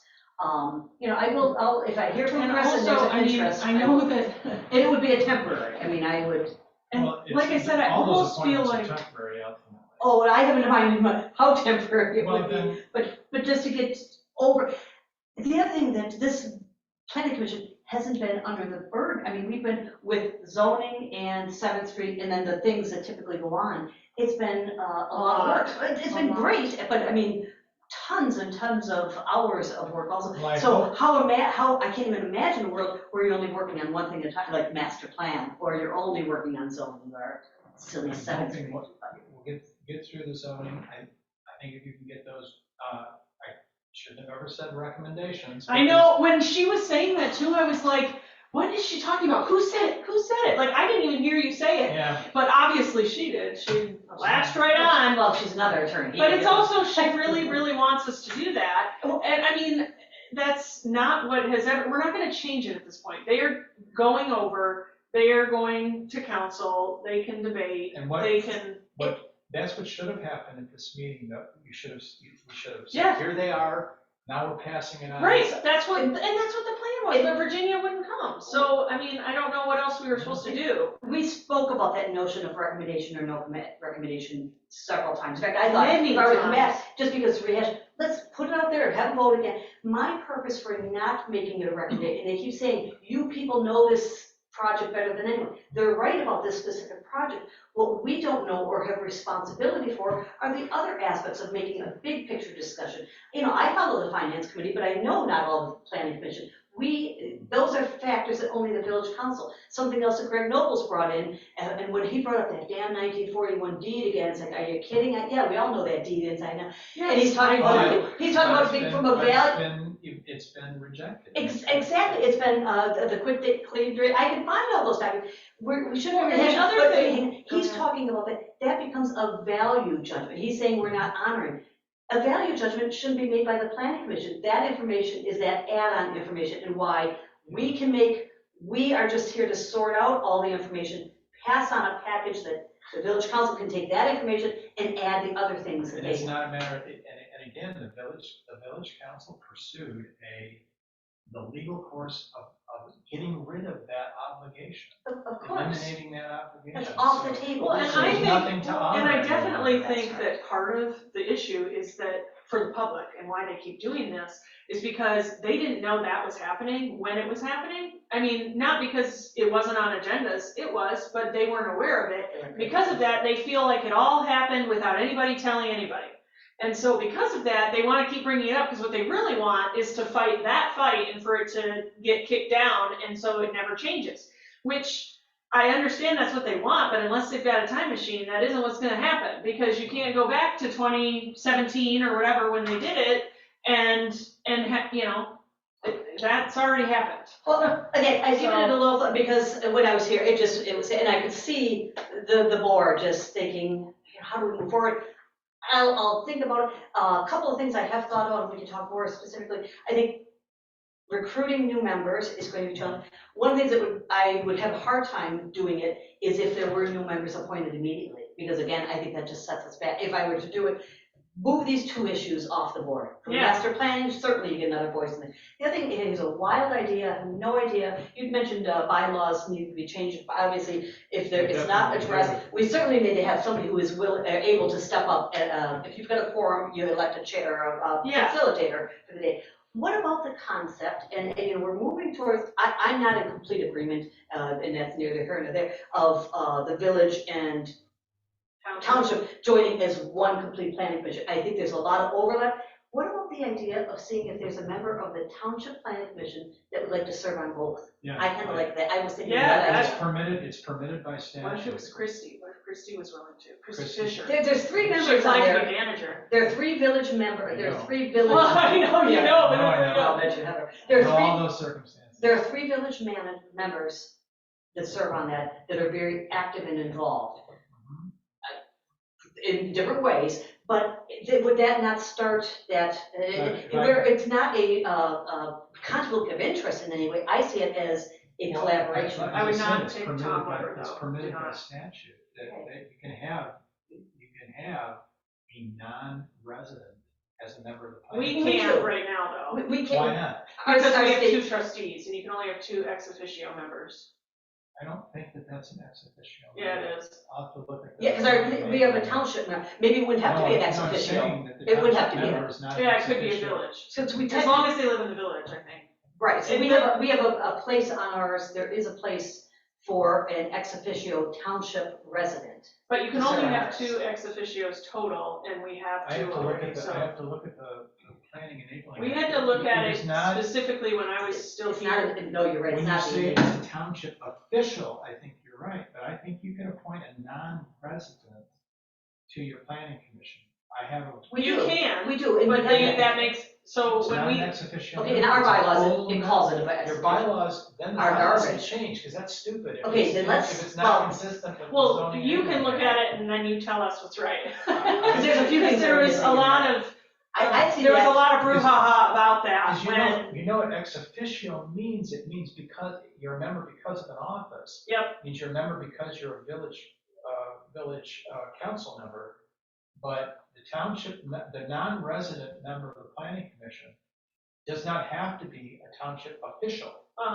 Doesn't have to be a member of the planning. well, I think commission. you're right, though, I think it is the bylaws that says But it. could it be? So I had that idea, would that maybe move us towards But better let me tell you Or what. Jerry Schatz. Let me tell you what I've been advocating is not that there be one planning commission, but because you're always going to have issues that are solely village issues and issues that are solely township issues. But at the intersection, well. You explained it really well the other Yeah. night. You do that, what you need is a joint planning commission that deals with those issues only when those issues come up.